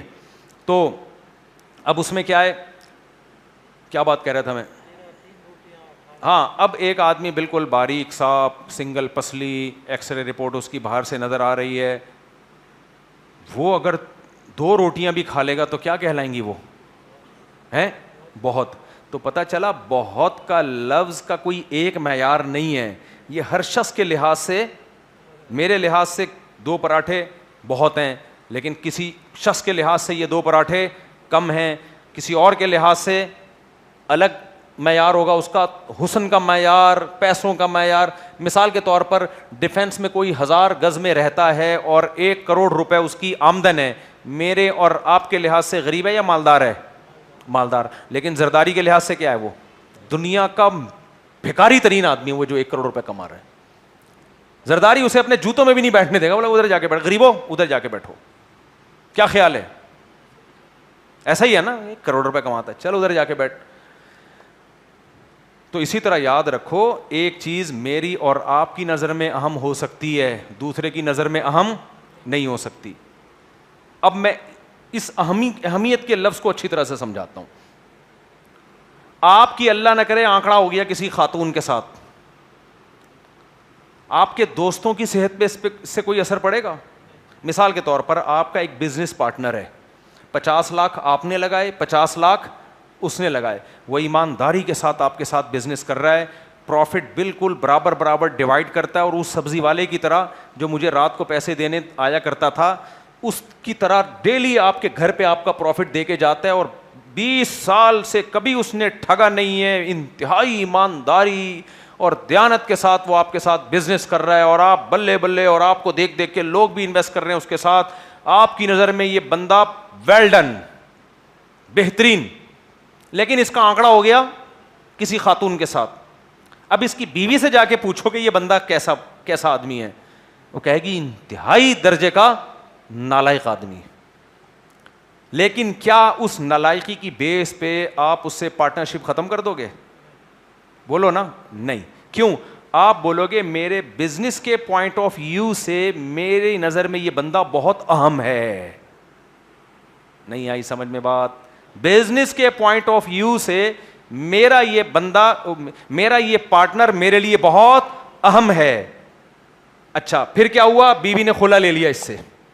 اب آپ کی جوان بیٹی ہے اور اس کے لیے رشتہ بہت ہی سوٹیبل ہے, لوگ کہہ رہے ہیں اتنا اچھا ہے, اپنی بیٹی اس کو رشتے میں دے دے. آپ کہیں داماد بنانے کے لیے غیر اہم ہے, بالکل بھی اہم نہیں ہے, کیونکہ لڑکیوں سے اس کے کیا ہیں, بولو, تعلق. تو داماد بنانے کے پوائنٹ آف ویو سے یہ بالکل بھی میں اس کو ویلیو نہیں دیتا. بزنس کے لحاظ سے میں اس کو بے تحاشا ویلیو دیتا ہوں. سمجھ میں آ رہی ہے بات؟ بھائی ایک ہی چیز ایک پوائنٹ آف ویو سے بہت اہم ہوتی ہے, دوسرے پوائنٹ آف ویو سے کوئی حیثیت نہیں ہوتی اس کی, 2 ٹکے کی حیثیت نہیں ہوتی اس کی. تو میرے بھائی یہ سائنسی ترقی اس دنیا میں لائف کو انجوائے کرنے کے لحاظ سے بہت اہم ہے, اس میں 2 رائے نہیں ہو سکتی. لائف کو انجوائے کرنے کے لحاظ سے یہ کیا ہے, بولو, بہت اہم ہے. اس نے انسانوں کو بڑا انجوائے کرایا ہے. لیکن انسان کو جس کام کے لیے پیدا کیا گیا, اگر وہ کام ہی انجوائمنٹ ہے پھر تو ٹھیک ہے. اگر وہ کام انجوائمنٹ نہیں ہے, وہ کام کچھ اور ہے, جس پرپس کے لیے پیدا کیا گیا ہے, اس کے لیے سائنسی ترقی کی 2 ٹکے کی حیثیت نہیں ہے.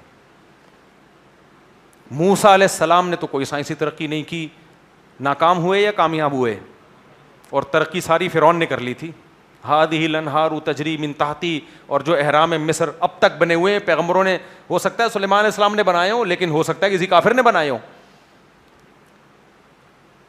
ترقی تو میرے بھائی قارون نے کی تھی بزنس میں. اس زمانے کا سب سے بڑا ارب پتی تاجر کون تھا؟ قارون. اور مسکین ترین انسان موسیٰ علیہ السلام. تو ترقی کے لحاظ سے کامیاب کون تھا؟ مادی ترقی کے لحاظ سے قارون تھا. لیکن آخرت کے لحاظ سے کون کامیاب تھا؟ جو پرپز تھا لائف کا, جس کے لیے اللہ نے انسان کو بھیجا ہے, اس پہ موسیٰ علیہ السلام پورے اتر رہے تھے, قارون پورا نہیں اتر رہا تھا. تو مذہب نے ہمیں بتایا موسیٰ کلیم اللہ غریب اور مسکین ہو کے کامیاب ترین انسانوں میں, قارون ارب پتی اور ترقی کی انتہا کو پہنچ کے بھی ناکام ترین انسانوں میں تھا. آ رہی ہے کھوپڑی شریف میں بات؟ تو مذہب نے ہمیں یہ ثبوتوں کے ساتھ یہ ہمارے سامنے بات واضح کی ہے, تم بنے نہیں ہو, بنائے گئے ہو. جو بنایا گیا ہوتا ہے اس پہ پرپز اس کا چلتا ہے جس نے بنایا ہے. خود اپنے آپ کو بنایا ہوتا ہے, اپنی مرضی کی زندگی گزارتے. ہم نے بنایا ہے, ہم بتائیں گے تمہیں کس کام کے لیے بنایا ہے ہم نے. وہ کام کر کے آؤ گے تو کامیاب ہوگے, اس کام پہ پورے نہیں اترتے, ترقی کرتے کرتے مریخ تو کیا اس سے بھی آگے نکل گئے, ناکام ہو تم. اب یہ بات سائنسدانوں کو سمجھ میں آ نہیں رہی ہے. کیوں نہیں آ رہی؟ اللہ نے اس کا بھی جواب دیا قرآن میں. اللہ نے کہا یعلمون ظاہرا من الحیات الدنیا, دنیا کی جو تھوڑی سی ظاہری چمک دھمک ہے نا اس سے متاثر ہیں. دنیا کی ظاہری چمک دھمک سے کیا ہے متاثر؟ وہ ظاہری چمک دھمک کیا ہے؟ بلڈنگیں, عمارتیں, اڑتے ہوئے جہاز, فلائی کرتے ہوئے راکٹ, صحیح ہے نا, اور لیب اور بڑی بڑی جو چیزیں بنی ہوئی ہیں. او بھائی یہ سب کا انجام قبرستان ہے, اور وہ زیادہ دور نہیں ہے. سمجھ میں نہیں آ رہی بات؟ آپ جو دنیا کو ترقی دے سکتے ہو, زمین کی عمر تو لمبی ہے, لیکن زمین میں جو انسان ترقی کر رہے, میں ترقی کے خلاف نہیں ہوں, اس کا مطلب یہ نہیں کہ اور مکھنچو بن جاؤ, یہ مطلب ہرگز نہیں ہے. وہ بھی ضروری ہے بھائی. اگر مادی ترقی ہوتی تو آج ہم مسلمانوں کا یہ حشر تھوڑی ہوتا. جو ہمیں کمپیئر کیے جا رہے ہیں جاپانی اور ہم, یہ اس لیے ہم برباد نہیں ہے مذہب ہے, اس لیے کہ ہم نے تو مادی ترقی کی نہیں ہے نا. ایک آدمی کپڑے ہی میلے پہنے گا تو برا لگے گا نا دیکھنے میں. تو یہ مذہب کی وجہ سے تھوڑی ہے, اور یہ ہے بھی ہمارے حکمرانوں کی نااہلی جس کی وجہ سے ہمارا یہ حال ہوا. یہ ہمارا مسئلہ تھوڑی ہے. ابھی وہ دیکھو صحافی ہیں, اچھی اچھی باتیں کرتے ہیں, بیچ بیچ میں مولویوں پہ پتہ نہیں کیوں چھکے چوکے لگاتے رہتے ہیں. ابھی ان کا ایک کلپ آیا ہے کہ آج تک کسی مولوی نے کوئی پنکھا ایجاد کیا.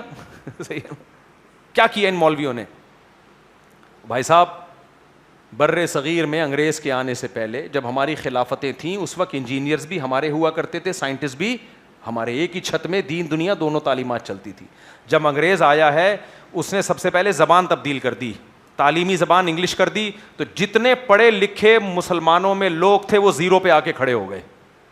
ان کی تعلیم کی 2% کی حیثیت بولو نہیں رہی, اور سب کچھ چھین لیا ہم سے. تو علماء نے دینی تعلیم کو فوکس کیا اور دینی علوم کو بچا لیا جو ان کا ہدف تھا. آپ آئے یونیورسٹیوں کی طرف جو لبرل لوگ ہیں, اور سائنسی علوم کا بیڑا غرق کر دیا الحمدللہ انہوں نے.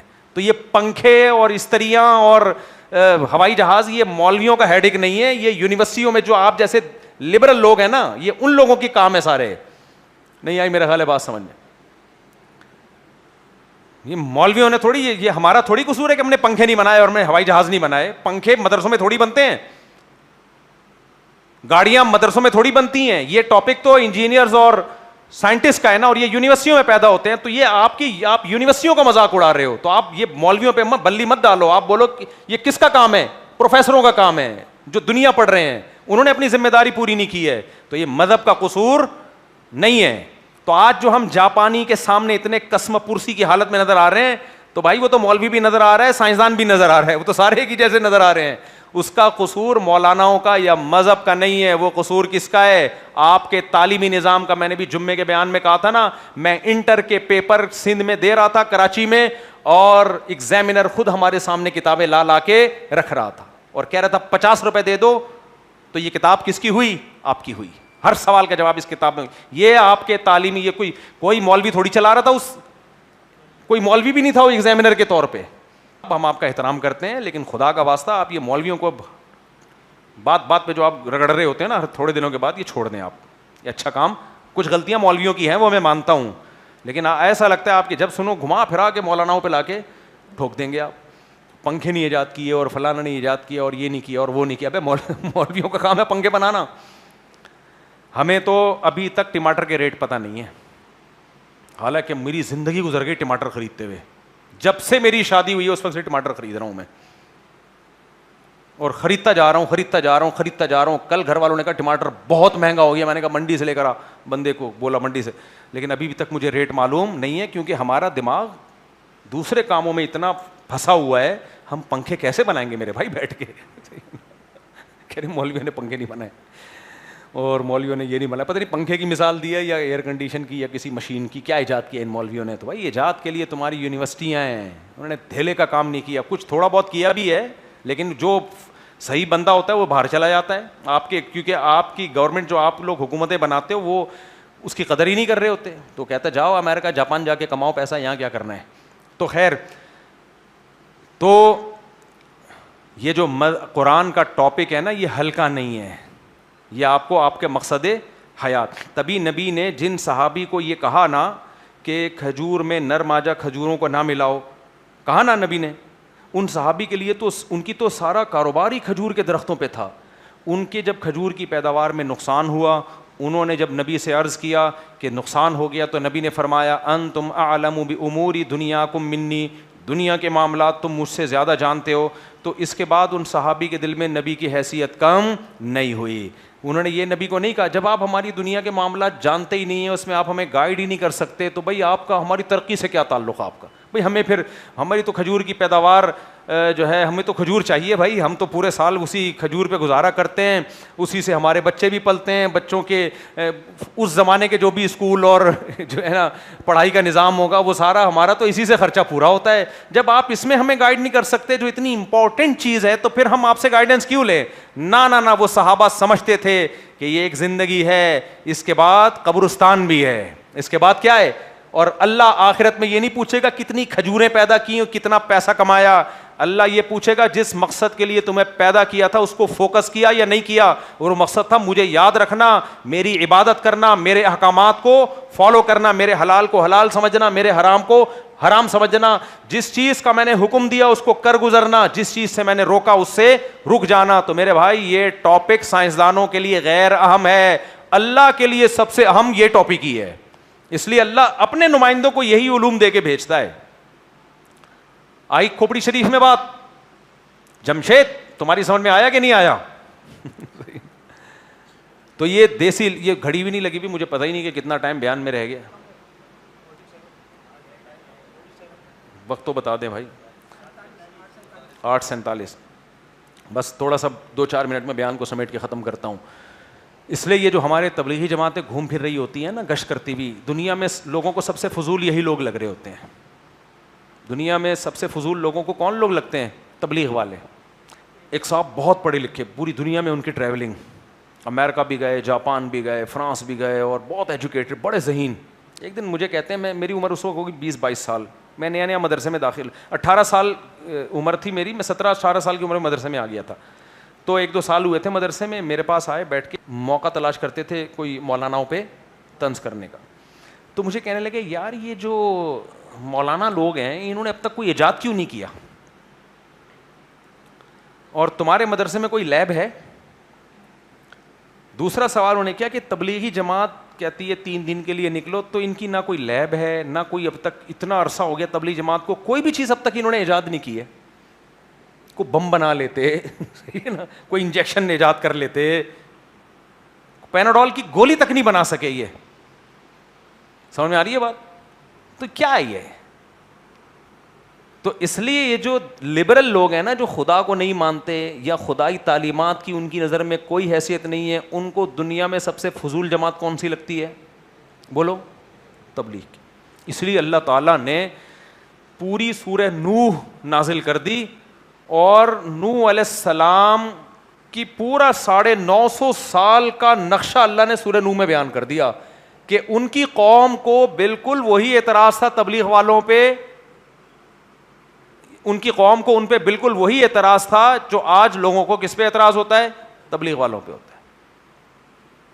وہ کہتے تھے بھائی یہ کیا باتیں کر رہے ہیں یار, نہ یہ ہمیں سائنس کی کوئی باتیں سکھا رہے ہیں, نہ یہ ہمیں زراعت سے متعلق کوئی گائیڈنس, نہ بارش کی پیش گوئی کر سکتے ہیں, کوئی محکمہ موسمیات کھول لیا ہو انہوں نے, ہمارے کسی کام کے نہیں. یہ صرف ایک بات کرتے ہیں, یا قوم اعبدوا اللہ, اے میری قوم کس کی عبادت کرو, اللہ کی عبادت کرو. ما لکم من الہ غیرہ, اللہ کے سوا تمہارا کوئی معبود نہیں ہے.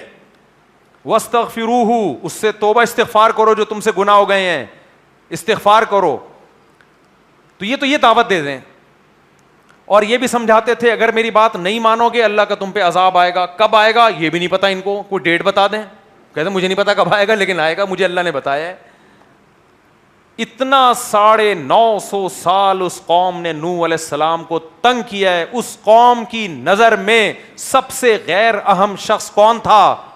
نوح علیہ السلام تھے, کیونکہ سائنسی علوم نہیں تھے ان کے پاس.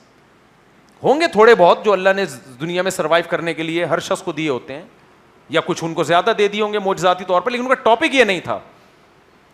لہذا وہ تاجروں کی بھی قدر کرتے تھے, وہ اپنے زمانے کے حکیموں طبیبوں کی بھی قدر کرتے تھے, وہ اپنے زمانے کے انجینئرز جو بھی تھے ان کی بھی قدر کرتے تھے, سول انجینئرز کی بھی قدر کرتے ہوں گے جو پہاڑوں کو تراش کے مکان بناتے ہوں گے, سب کی قدر تھی.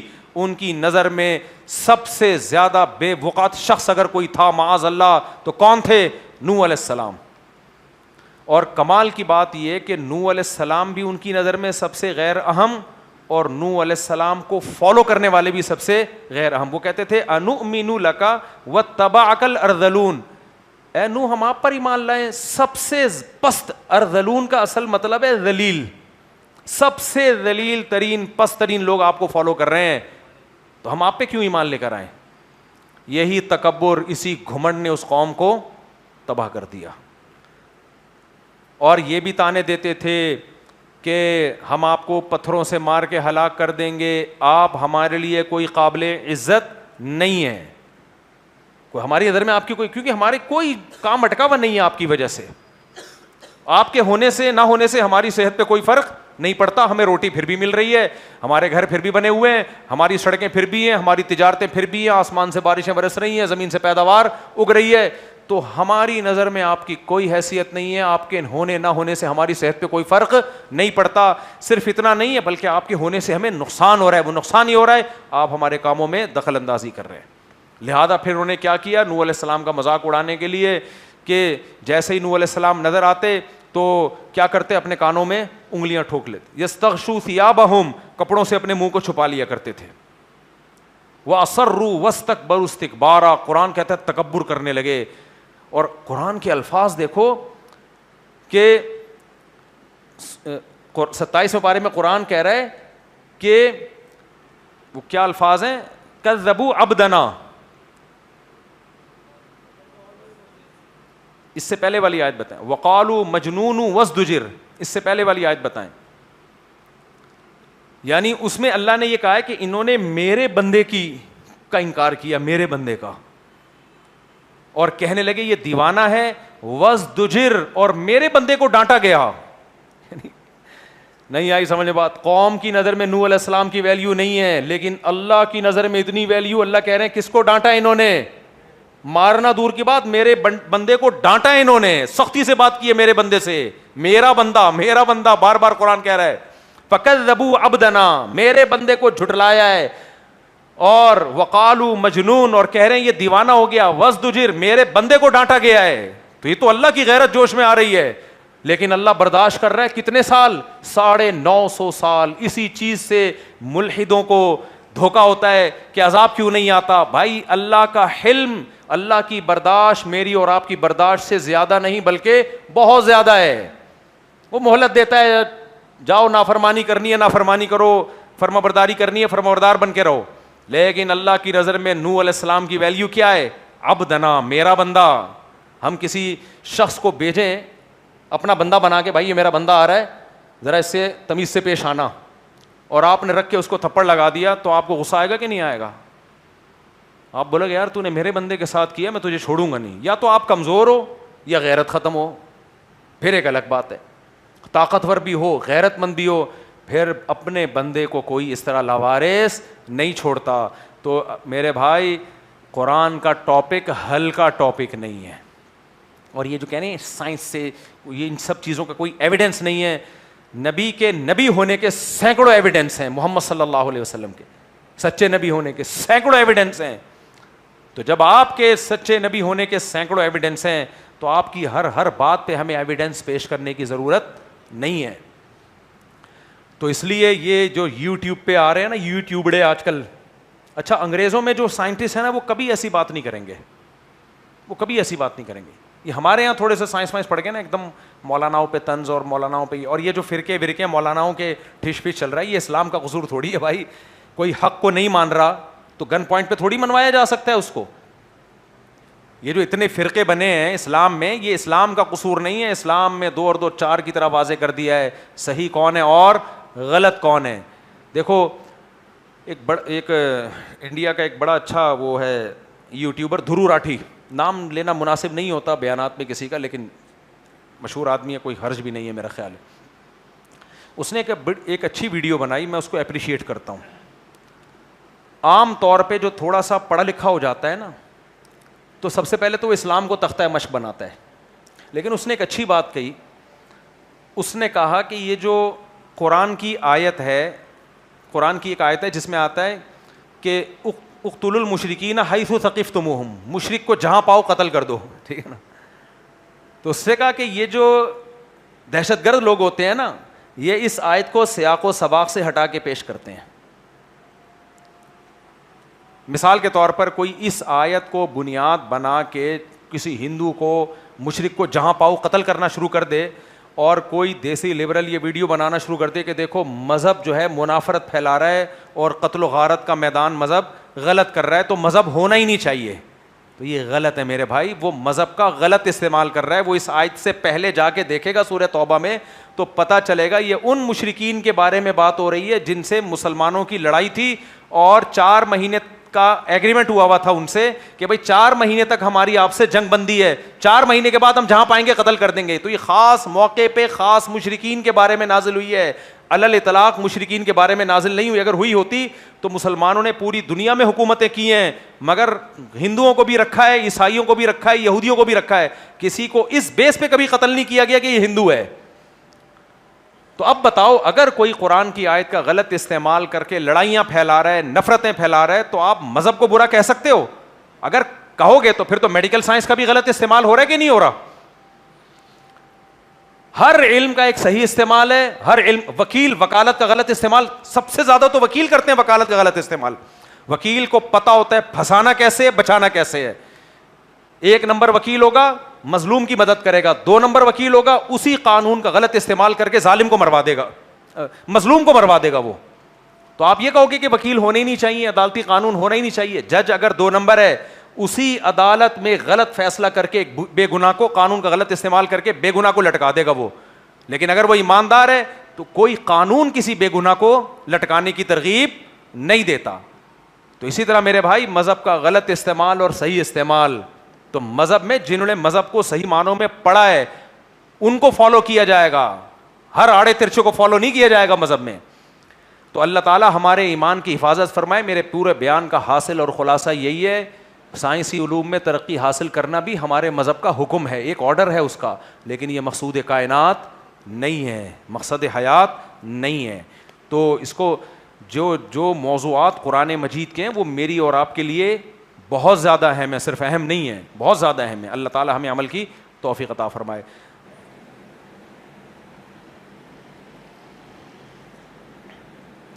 میرے گھر والے آپ کے بارے میں کہتے ہیں کہ مفتی صاحب کی شخصیت غیر سنجیدہ ہے, ہر بات مذاق میں لیتے ہیں اور ان کی سوئی ایک جگہ اٹک جاتی ہے بس. آپ کے گھر والے میرے بیانات نہیں سنتے, میرے شارٹ کلپس دیکھتے ہیں. شارٹ کلپس والے یہ کر رہے ہوتے ہیں انسٹاگرام پہ, ٹک ٹاک پہ, بیان سے تھوڑے تھوڑے چٹکلے نکال کے دبا کے چلاتے ہیں وہ. تو اپنے گھر والوں کو بولو کہ جمعہ اور اتوار کے 1.5 2 گھنٹے کے بیانات پورے سنا کریں, ٹھیک ہے. پھر بھی اگر وہ کہیں کہ یہ غیر سنجیدہ ہیں تو پھر گورنمنٹ میں کسی پر کہنے پر گورنمنٹ کی طرف سے کوئی پابندی نہیں ہے. امام ابو حنیفہ رحمہ اللہ تعالیٰ کا قول, جب صاحبین کی وجہ سے بہت سے فتوے مسترد کر دیے جاتے ہیں تو امام ثلاثہ کی رائے پر عمل کرتے ہوئے تو امام ابو حنیفہ کی رائے چھوڑ سکتے ہیں، ایسا کیوں نہیں ہے؟ اس کی وجہ یہ ہے، یعنی بھائی کا سوال یہ ہے کہ بعض دفعہ ہم امام ابو حنیفہ کا قول چھوڑ کے صاحبین کا قول لے لیتے ہیں، یعنی ان کے شاگردوں کا، تو پھر بعض دفعہ ایسا ہی کر لیا کریں کہ امام حنیفہ اور ان کے صاحبین کا قول لے کے باقی تینوں اماموں کا قول لے لیں۔ وہ اس لیے نہیں کیا جاتا کہ چاروں فقہ کے نا اپنے کچھ اصول ہیں، ان اصولوں کو مد نظر رکھ کر مسائل نکالے گئے ہیں، تو اگر امام حنیفہ کا قول چھوڑ کے صاحبین کا قول لیتے ہیں تو اصول نہیں ٹوٹ رہے ہوتے، اصول وہی رہتے ہیں۔ اب آپ کہہ سکتے ہو جب یہ چاروں اسلام کو فالو کرتے ہیں تو ان کے اصول الگ الگ کیوں ہیں؟ تو وہ اصول بھی اسلام کے اندر ہی ہیں، اسلام سے باہر نہیں ہیں۔ ایک اصول کی میں مثال دیتا ہوں۔ مثال کے طور پر امام شافعی رحمہ اللہ تعالیٰ کا، یار شہریار بھائی پھر میں بھول نہ جاؤں، وہاں نماز کی جگہ جو ہے نا تھڑے پہ، تاکہ نمازی پھر وہاں صفیں بن جائیں، یہ اس کا ذرا خیال کریں۔ تو مثال کے طور پر امام ابو حنیفہ کا اصول، یہ فقہ حنفی کا اصول ہے کہ حدیث متواتر یا قرآن کے مقابلے میں خبر واحد حجت نہیں ہے۔ یعنی قرآن میں ایک حکم آ گیا نا اور صحیح حدیث ہے، لیکن وہ حدیث ہے خبر واحد، یعنی اس کو نقل کرنے والے بہت سارے لوگ نہیں ہیں، تو پھر امام حنیفہ قرآن کو سپیریئر رکھتے ہیں، حدیث میں یا تو تعویل کرتے ہیں یا رد کر دیتے ہیں۔ اس لیے نہیں کہ قرآن میں اور حدیث میں ان کی نظر میں کوئی فرق ہے، بھائی اللہ کے رسول کی بات بھی ایسے ہی ویلیو رکھتی ہے جیسے اللہ کی بات، لیکن ثبوت میں فرق ہے۔ اللہ کا کلام جو ہم تک پہنچا ہے وہ قطعی ہے، یقینی ہے، اس میں غلطی کا دور دور تک شائبہ نہیں ہے، جبکہ حدیث میں جب کوئی راوی بیان کرتا ہے حدثنی فلان قال فلان، تو فلاں سے بیان کرنے میں خطا ہو سکتی ہے۔ اب اس ہو سکنے کی بیس پہ حدیث کو رد نہیں کیا جائے گا۔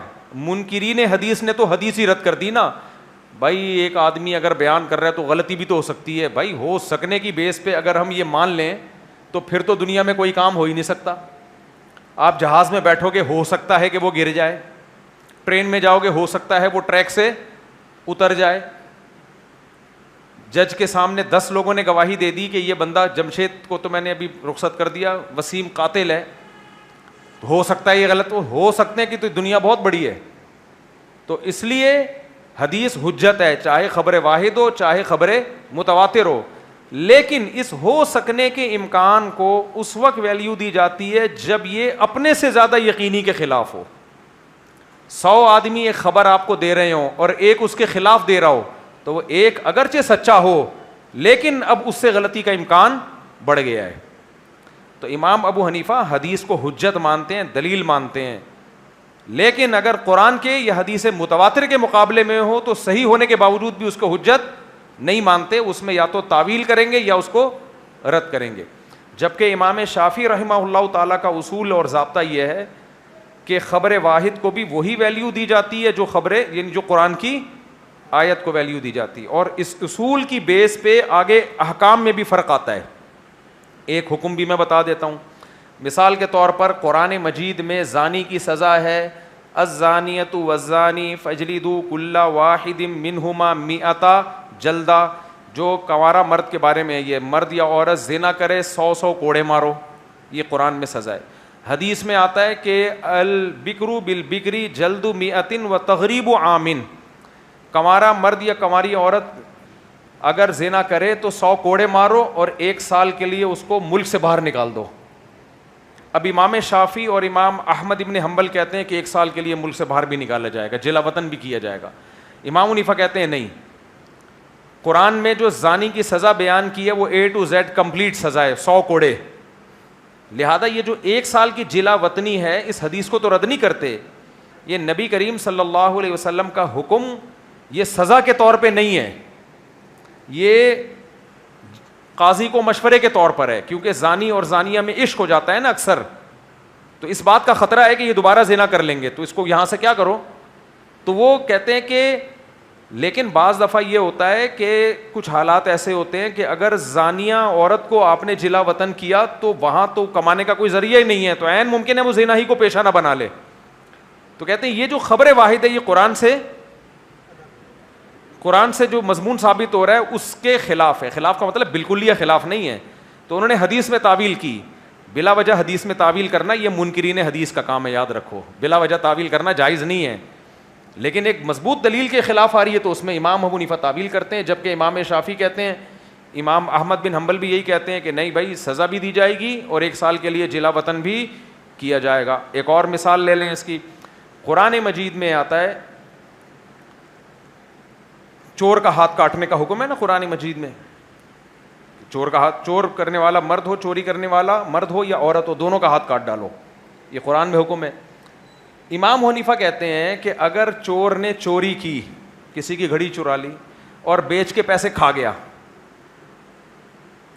اور اب اس کا ہاتھ کٹے گا, تو وہ گھڑی یا اس کے پیسے واپس کرنا اس کے ذمے نہیں ہے, بس وہ گئے, ٹھیک ہے نا. ہاں وہ گھڑی ایز اٹ از پڑی ہوئی ہے, مل جاتی ہے تو اٹھا کے دے دی جائے گی, لیکن وہ گھڑی کھا گیا نا بیچ بوچھ کے, تو اب اس کے ذمے اس کی قیمت نہیں ہے.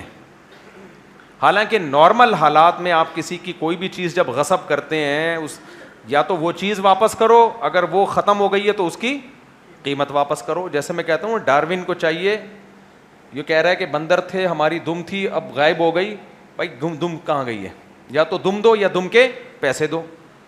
یہ میں کہتا ہوں نا, اب لوگ کہتے ہیں پھر چٹکلے سناتے ہیں, بھائی ایک علمی بات کے بیچ میں تھوڑی سی بات کی ہے نا خالی. بھائی ڈاروین کہتا ہے کہ ہم بندر تھے, تو بتاؤ بندروں کی دم ہوتی ہے کہ نہیں ہوتی؟ وہ کہتے ہیں اس کے بعد ہم انسان بن گئے, دم کہاں گئی؟ یا تو دم دو یا دم کے پیسے چاہیے ہمیں. تو ہمارا بنتا ہے کہ نہیں بنتا؟ یہ کوئی سائنسی تھیوری بیان نہیں کر رہا ہے, اس کو مذاق ہی سمجھو. وہ ملحد لوگ نا کہتے ہیں یہ دیکھو یہ سائنس بیان کرے اس کو, یہ بھائی وہ کہتے ہیں کہ ایوالو ہو کے دم بھی آہستہ آہستہ کیا ہوئی ہے, آہستہ آہستہ دم بھی غائب ہوئی ہے. لیکن یہ جتنے جواب دیتے ہیں نا اور پھنستے چلے جاتے ہیں. بھائی جب تم یہ مانتے ہو کہ دم آہستہ آہستہ مارکیٹ سے شارٹ ہوئی ہے, ایک دم سے نہیں کروڑوں سالوں میں ہوئی ہے, تو ایک نسل ایسی آئی ہوگی, بندر کی دم فار ایگزامپل فرض کر لو 3 فٹ ہوتی ہے یا 2 فٹ ہوتی ہے, تو ایک نسل ایسی آئی ہوگی کروڑوں سال میں کہ 1 فٹ رہ گئی ہوگی دم. کیا خیال ہے وہ والی نسل کدھر گئی؟ پھر اس کے بعد ایک نسل ایسی آئی ہوگی کہ آدھا فٹ دم رہ گئی ہوگی. کیا خیال ہے وہ نسل کہاں ہے؟ پھر ایک نسل ایسی آئی ہوگی کروڑوں سال میں کہ 1 انچ دم رہ گئی ہوگی, وہ نسل کہاں ہے؟ کمال کی بات ہے بندر بھی ہے اور انسان بھی ہے, یا تو پوری مکمل دم یا بالکل دم مارکیٹ سے شارٹ. تو یہ سائنٹیفکلی ممکن نہیں ہے, یہ تم نے شارٹ کی ہے, لہذا دم دو یا دم کے پیسے دو. اس لیے بات ہمارا دعویٰ بالکل کیا ہے, اب سمجھ میں آئے گی تمہارے, دم انہوں نے غائب کی ہے, ٹھیک ہے. اچھا تو میں کیا مثال دے رہا تھا یار ابھی تو. ہاں اب امام شافعی رحمہ اللہ تعالیٰ فرماتے ہیں بھائی چور کا ہاتھ کاٹا جائے گا, یہ تو چوری کی سزا ہے, اور جس کی چوری کی ہے وہ گھڑی اگر بیچ کے کھا گیا ہے تو گھڑی کے پیسے بھی دیے جائیں گے. وجہ کیا ہے؟ حدیثوں سے یہ بات ثابت ہے بھائی جو بھی کسی چیز کی چیز غصب کرتا ہے ضمان واجب ہوتا ہے. تو امام حنیفہ کا اصول وہی ہے بھائی, قرآن کہہ رہا ہے والسارق والسارقۃ فاقطعوا ایدیہما جزاء بما کسبا. اللہ کہتے ہیں چوری کرنے والا مرد ہو یا عورت دونوں کے ہاتھ کاٹو, جزاء یہ بدلہ ہے, بما کسبا جو کچھ انہوں نے کیا. تو جو کچھ کیا اس کا ٹوٹل بدلہ قرآن کیا بیان کر رہا ہے؟ ہاتھ کٹنا. تو اس کے علاوہ کوئی پینلٹی نہیں ڈالی جائے گی ان کے اوپر, اس کے علاوہ کوئی پینلٹی نہیں ڈالی جائے گی. اچھا اس میں ایک مزے کی بات بھی ہے, ایک علمی نقطہ بھی ہے. کہنے کو تو اس میں آپ چور کو فیور دے رہے ہیں, ہاتھ تو کٹ گیا لیکن اس بیچارے کا تو نقصان ہو گیا نا, جس نے کیس کر کے اس پہ چوری کا کیس کیا, اس کی تو گھڑی گئی نا, اس بیچارے کا تو بیڑا غرق ہو گیا. لیکن اس میں ایک فائدہ بھی ہے, حدیثوں سے یہ بات بھی ثابت ہے کہ حدود کو جس حد تک ممکن ہو ساقط کیا جائے, یعنی اسلام حد جاری کرنے کو, یعنی جب ثبوت ہو تو پھر تو حکم دیا جائے گا, لیکن حتی الامکان اسلام کوشش کرتا ہے کہ حد جاری نہ ہو. اس میں شک کا فائدہ مجرم کو دیا جاتا ہے. اب جب ایک شخص کو پتا ہوگا کہ اس نے میری چوری کی ہے, میں اگر گواہوں سے اس کا چور ہونا ثابت کروں گا تو ہاتھ کٹے گا, گھڑی نہیں ملے گی, تو وہ کوشش کرے گا کہ اس کا ہاتھ نہ کٹے, کیونکہ اس کو اس کے ہاتھ سے لینا دینا نہیں ہے, اس کو کیا ہے, گھڑی سے لینا دینا ہے. تو اچھا ہے ہاتھ نہ کٹیں, کیا خیال ہے؟ اور ویسے بھی ہمارے ملک میں اگر ہاتھ کٹنا شروع ہو جائیں تو سارے ٹنڈے اور لنجے ہو جائیں گے, 2-4 لوگ بچیں گے, سب کیا ہو جائیں گے, اب اس کو کہتے ہیں لطیفے سنا رہے ہوتے ہیں بیٹھ کے, تو بات غلط کی ہے صحیح کی ہے میں نے تو, اور ہمارے حکمران تو یہ سزا نافذ ہی نہیں کر سکتے. لیکن ہم سب کا پیسہ جائے گا, سب کے ٹنڈے لنجے ہوں گے, ہمارا پیسہ گیا. فقہ شافی کے مطابق تو ملے گا ہمیں, فقہ حنفی کے مطابق نہیں ملے گا کچھ بھی. اچھا ہے ہاتھ نہیں کٹ رہے, قیامت میں تو لیں گے بس کم. اچھا وہ قیامت کی بات نہیں کہ امام صاحب نے دنیا کی بات کی. تو خیر میں یہ عرض کر رہا تھا کہ امام شافی کے اصول کچھ اور ہیں, فقہ حنفی کے اصول کچھ اور ہیں, فقہ مالکیہ کے اصول, بنیادی اصول تو سب کے یہی ہیں, قرآن حدیث اجماع قیاس. لیکن آگے وہ جو اصولوں پہ اصول متفرع ہوتے ہیں ان میں فرق ہے. تو اس لیے ایک فقہ کو پراپر وے میں فالو کیا جائے گا. اسی فقہ کے اندر اگر کسی امام کا اختلاف ہے تو اس میں مشائخ پھر ترجیح دیتے ہیں. چا میرے بوئی مفتی صاحب آہستہ پڑھیں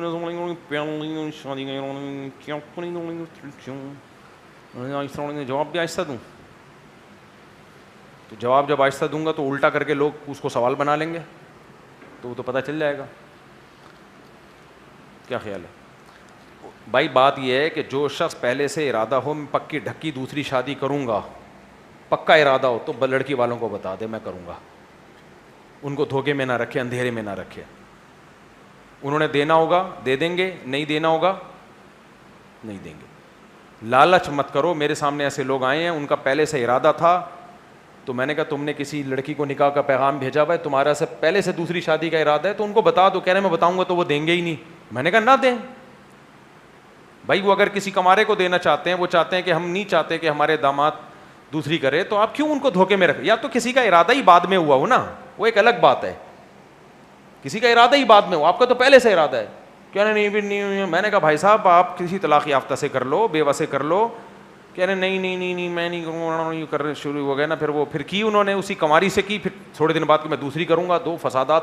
میں نے کہا یار آپ کو بات یہ کہ یہ چاہتے ہیں 10 انگلیاں گھی میں ہوں ان کی. یہ غیر اخلاقی حرکت ہے, غیر شائستہ حرکت ہے. آپ کا جب پہلے سے ارادہ ہے آپ بتا دو. ویژنری بن کے یہ کام کرو, 2 نمبر بن کے ٹھرکی بن کے یہ کام مت کرو. 2-3 شادیاں اسی وجہ سے بدنام ہوتی ہیں کہ یہ کام شریف لوگ کر نہیں رہے ہیں, سنجیدہ لوگ کر نہیں رہے ہیں, یہ ٹھرکی لوگ کر رہے ہیں یہ سارے کام. دھوکے دے دے کے جھوٹ بول بول کے یہ کام ہو رہے ہیں.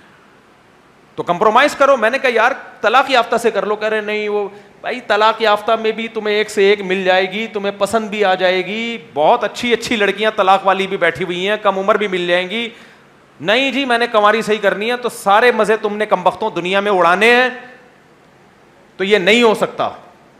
اور میں نے کہا یہ بھی دماغ سے نکال دو, کنواری یہ کنواری کا بھوت بھی نکال دو بھائی. بہت سی طلاق یافتہ کنواری سے زیادہ اچھی ہوتی ہیں, بہت سی بیوہ کنواری سے زیادہ اچھی ہوتی ہیں. اب ایک لڑکی جوان ہے, خوبصورت ہے, با اخلاق ہے, اس کا شوہر ایکسیڈنٹ میں ڈیتھ ہو گئی, تو کیا ہو گیا اگر وہ بیوہ ہو گئی ہے؟ اس سے کیا اس میں خرابی پیدا ہو گئی ہے؟ بلکہ وہ آپ کے ساتھ زیادہ اچھے رہے گی. اس کو ایک دھبا لگ چکا ہے بیچاری. دھبا تو نہیں کہنا چاہیے, سوسائٹی میں اس کو دھبا سمجھا جاتا ہے, صحابہ میں نہیں سمجھا جاتا تھا. ایک سوسائٹی میں جس کو ایک عیب سمجھا جاتا ہے, حقیقت میں کوئی عیب نہیں ہے. تو میں نے کہا وہ تمہارے ساتھ زیادہ اچھا گزارا کرے گی. نہیں وہی بات ہے, چھتے میں منہ دے کے شہد پی رہے ہیں اور پھر بولتے ہیں مکھیاں کاٹ رہی ہیں. دفعہ ہو یہاں سے سالے کہیں کے. یہ بدنام کرتے ہیں شادیوں کو اور رسوا کرواتے ہیں اس فلسفے کو. غیرت مند بنو. کیا بنو؟ غیرت مند. شریف لوگوں کی طرح شادیاں کرو, عزت داروں کی طرح. لڑکیوں کو پٹانے کی کوشش مت کرو. جب کوئی لڑکی رابطہ کرے بولو تمہارے باپ سے بات کروں گا. میں کس سے بات کروں گا؟ میرے سامنے کیس آئے ہیں, فیس بک پہ لڑکی پھنسا لی, داڑھی والے بندے نے, ٹوپی والے آدمی نے پھنسا کے. میں نے کہا یار تیری بیٹی کو کوئی پھنسائے تو دے دے گا اس کو؟ جو اپنی بیٹیوں کے لیے پسند نہیں کرتے دوسروں کے ساتھ یہ کیوں؟ شریف بنو. باپ کو کس کو پیغام بھیجو؟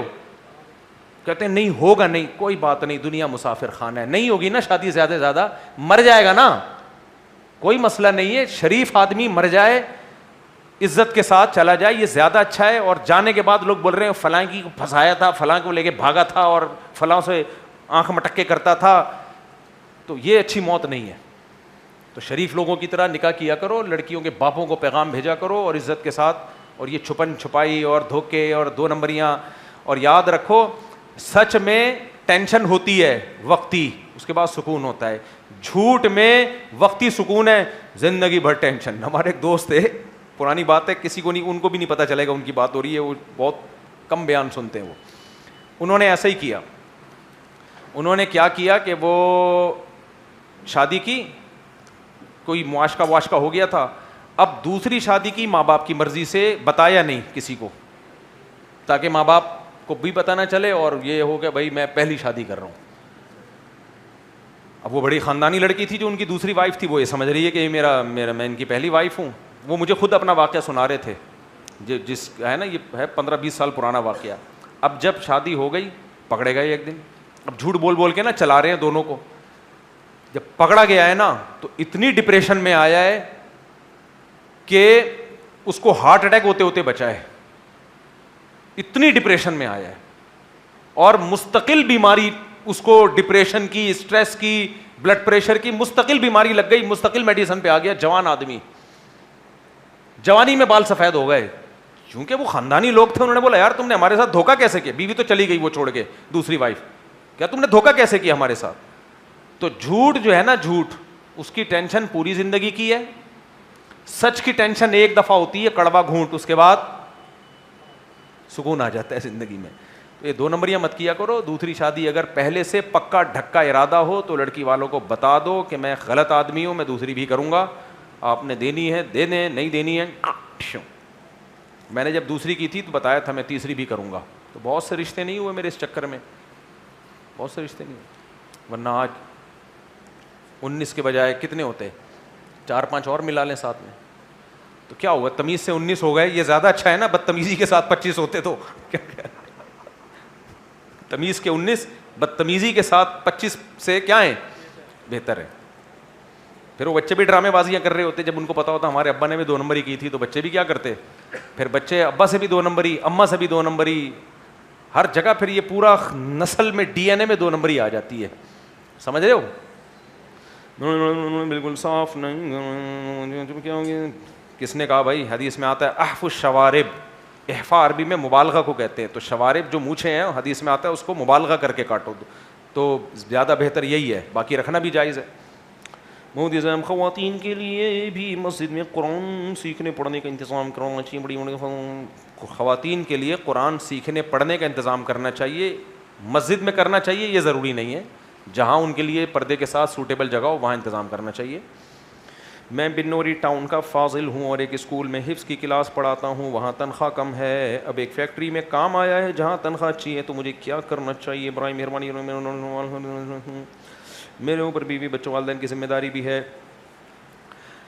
دیکھو اس زمانے میں مالی پریشانی سے جو مسائل کھڑے ہوتے ہیں تو وہ تھوڑے نہیں ہوتے. آج کل برداشت کسی میں بھی نہیں ہے. کل کچھ مسئلے آ گئے نا, بیوی بچے بھی چھوڑ کے بھاگ جائیں گے. تو آپ ایسا کرو کہ اگر حفظ کی تنخواہ میں آپ کا گزارا نہیں ہو رہا اور کسی جگہ اچھی جاب مل رہی ہے, تو میرا مشورہ یہ ہے کہ آپ پھر وہ جاب کر لو اور پارٹ ٹائم بچوں کو حفظ بھی کراؤ, تاکہ دین بھی رہے اور ساتھ ساتھ دنیا بھی. پہلے تو یہ مدرسے والوں کو بولو میری تنخواہ بڑھا دو, بڑھا دیتے ہیں تو اچھی بات ہے, نہیں تو پھر آپ ملازمت بھی کرتے رہو اور ساتھ ساتھ اوور ٹائم. ہمارے والد صاحب تو فری میں بچوں کو شام کے وقت پڑھایا کرتے تھے. ہم نے شروع سب سے پہلے استاذ قرآن میں میرے والد صاحب ہی ہیں, اور ہمارے محلے میں کئی بچے ہیں جو میرے والد صاحب کے شاگرد, تو وہ تو فری میں پڑھاتے تھے. آپ پھر بھی فری میں نہیں پڑھانا, پارٹ ٹائم کچھ پیسے لے کے پڑھا دینا. تو لیکن مالی پریشانیوں میں اس زمانے میں تجربہ اور مشاہدہ یہ ہے کہ بہت بڑی مصیبت کھڑی ہو جاتی ہے. آج کل وہ توکل بھی نہیں ہے اور پہلے جیسی برداشت بھی نہیں ہے لوگوں میں.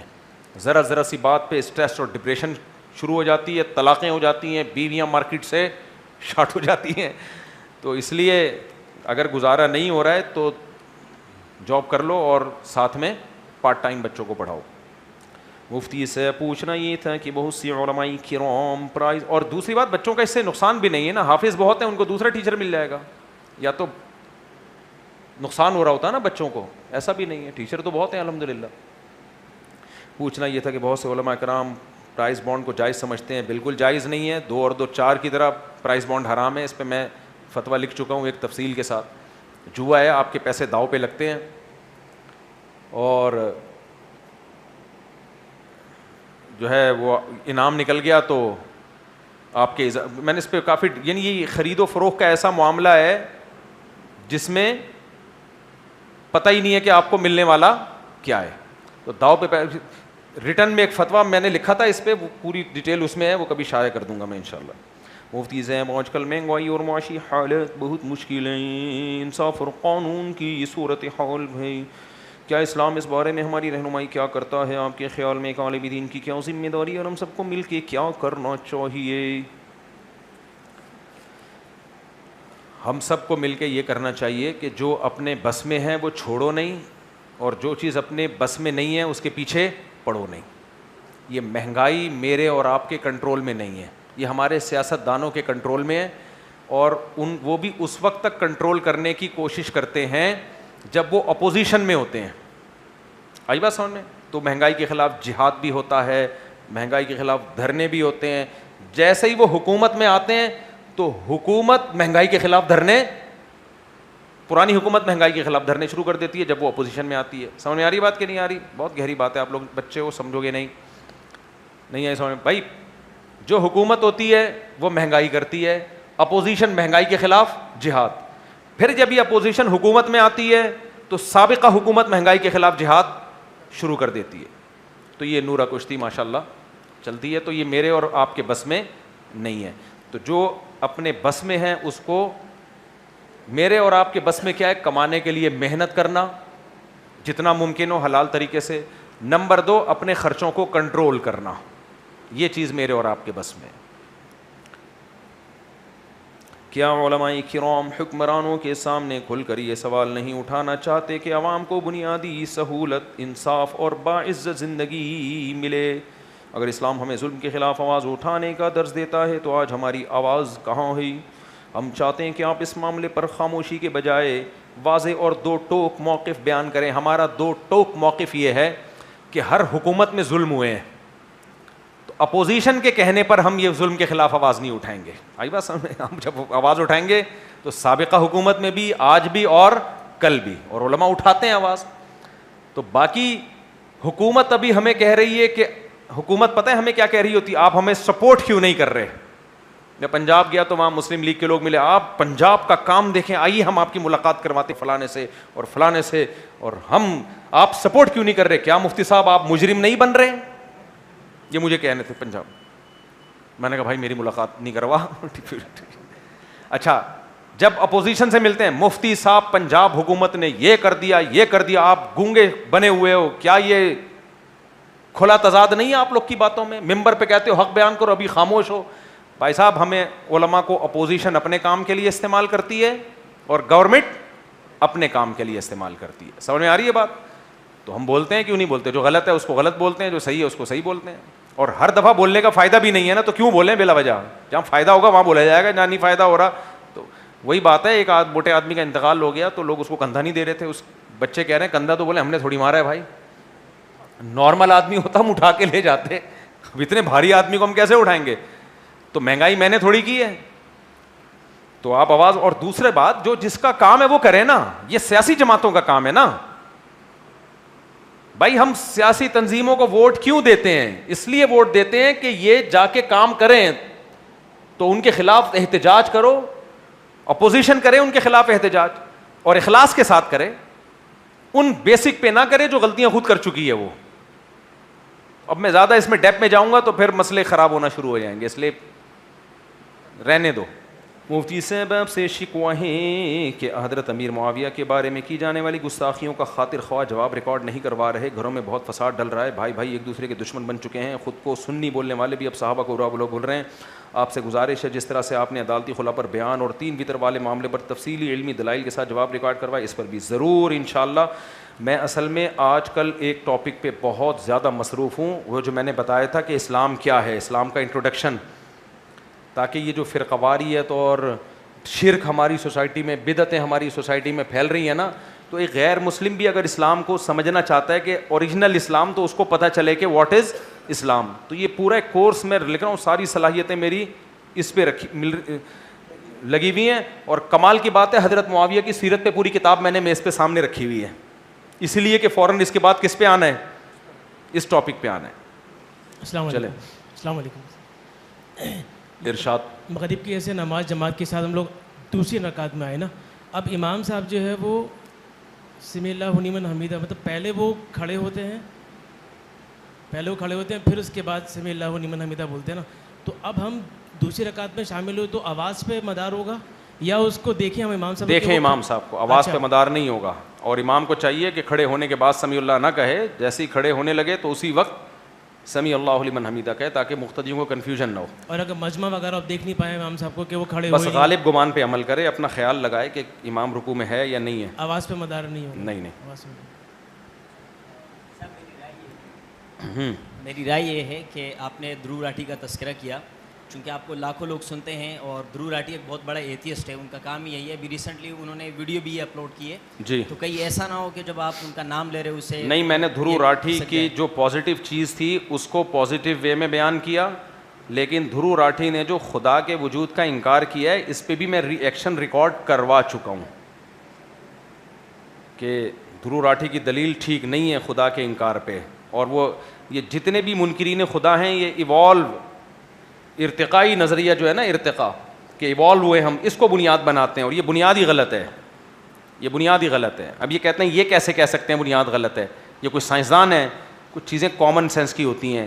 سائنس چونکہ خدا تو ویسے بھی عقل سے بالاتر ہے نا, تو وہ تو سائنس کی دسترس میں آتا ہی نہیں ہے. اب سائنس نے ہر چیز کا جواب دینا ہوتا ہے کیوں کا. اب کیوں کا جواب دینے کے لیے جو بھی عقل سے قریب تر چیز ان کو ملے گی اس کو وہ مارکیٹ میں لے آئیں گے. اب وہ قریب تر تو ہے, قریب ہے نہیں. قریب تر میں اور قریب میں فرق ہے.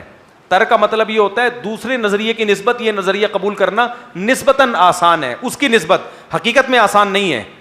اس کی مثال ایسے ہے, آپ کو کسی نے کہا کہ یہ جو ہے 100 کلو کی بوری اٹھاؤ, ممکن ہے آپ کے لیے؟ بولو نہیں ہے. دوسری بوری ہے 80 کلو کی, تو ہم یہ کہیں گے 80 کلو کی بوری 100 کلو کی نسبت اٹھانا آسان ہے. اس کا مطلب یہ نہیں ہے کہ فی نفسی ہی آسان ہے, ناممکن وہ بھی ہے, نہیں اٹھا سکتے آپ. تو اب سائنسدانوں نے جب غور کیا انہوں نے کہا کہ بھئی خدا کو تو ہم نے ماننا نہیں ہے, کیونکہ وہ تو عقل سے بالاتر ہے نا, وہ تو سائنس کی دسترس میں آتا ہی نہیں ہے نا. تو اب سائنسدانوں نے بیٹھ کے غور کیا کہ یار یہ کیسے ہوا ہوگا. تو انہوں نے کہا مے بی یہ ہوا ہو, مے بی یہ ہوا ہو, مے بی یہ ہوا ہو. تو ان کو ڈارون کا جو نظریہ ہے نسبتاً عقل کے قریب لگا, تو اس لیے وہ یہ الفاظ استعمال کرتے ہیں کہ جتنی تھی نظریے اس وقت سائنسدانوں کے آئے ہیں کہ کائنات کی ابتدا کیسے ہوئی, انسان کی ابتدا کیسے ہوئی, اس میں یہ نظریہ عقل کے قریب تر ہے. اس سے لوگوں کو دھوکا ہو رہا ہے. قریب تر ضرور ہے دوسرے نظریات کی نسبت, لیکن قریب تر ہو کے بھی عقل سے بہت بعید ہے یہ, کیونکہ اس کے لیے اتنے جھوٹ بولنے پڑیں گے, اتنے جھوٹ. سب سے پہلے تو میں نے یہ بتایا نا کہ بندر کی دم جو غائب ہوئی تو ایک دم سے کیسے غائب ہو گئی, اور دم نہیں پوری نسلیں دھماکے سے ختم ہو گئی. کہاں گئی بھائی, ایک دم صبح اٹھے انسان بن گئے. اس کا کوئی جواب ان کے پاس بولو نہیں ہے. کہتے ہیں پانی میں حیات پیدا ہوئی, وہ تو ٹھیک ہے, وہ تو قرآن بھی کہتا ہے ہر زندگی پانی سے ہے, یہ تو قرآن بھی مانتا ہے. لیکن اس پانی سے زمین پہ یعنی سمندری مخلوق زمین پہ کیسے آئی, اس کو لانے میں یہ کہتے ہیں کروڑوں سال تھوڑا تھوڑا نکلتے زمین کے عادی ہو گئے. بھائی ایک مچھلی بھی عادی نہیں ہو رہی, سیکنڈ کے لیے پانی کا جانور جب زمین پہ آتا ہے مر جاتا ہے وہ. تو کروڑوں مچھلیاں آئی ہوں گی جن میں سے ایک زندہ رہ گئی ہوگی.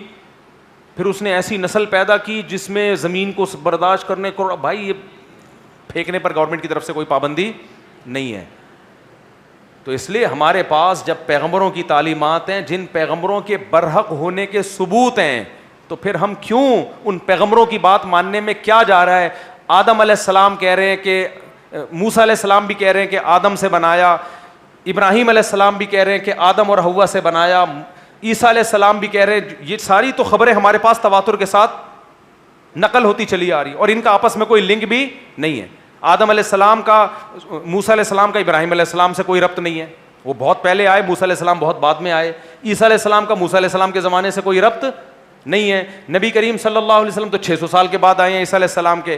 سارے پیغمبر, ساری آسمانی کتابیں, ساری آسمانی تعلیمات, جتنے مذاہب ہیں, سب کے سب کہہ رہے کہ ایک آدم اور ان کی بیوی حوا سے پیدا کیا. اور کمال کی بات ہے دھرو راٹھی ہی کا کلپ اس پر ایک موجود ہے, ویڈیو موجود ہے.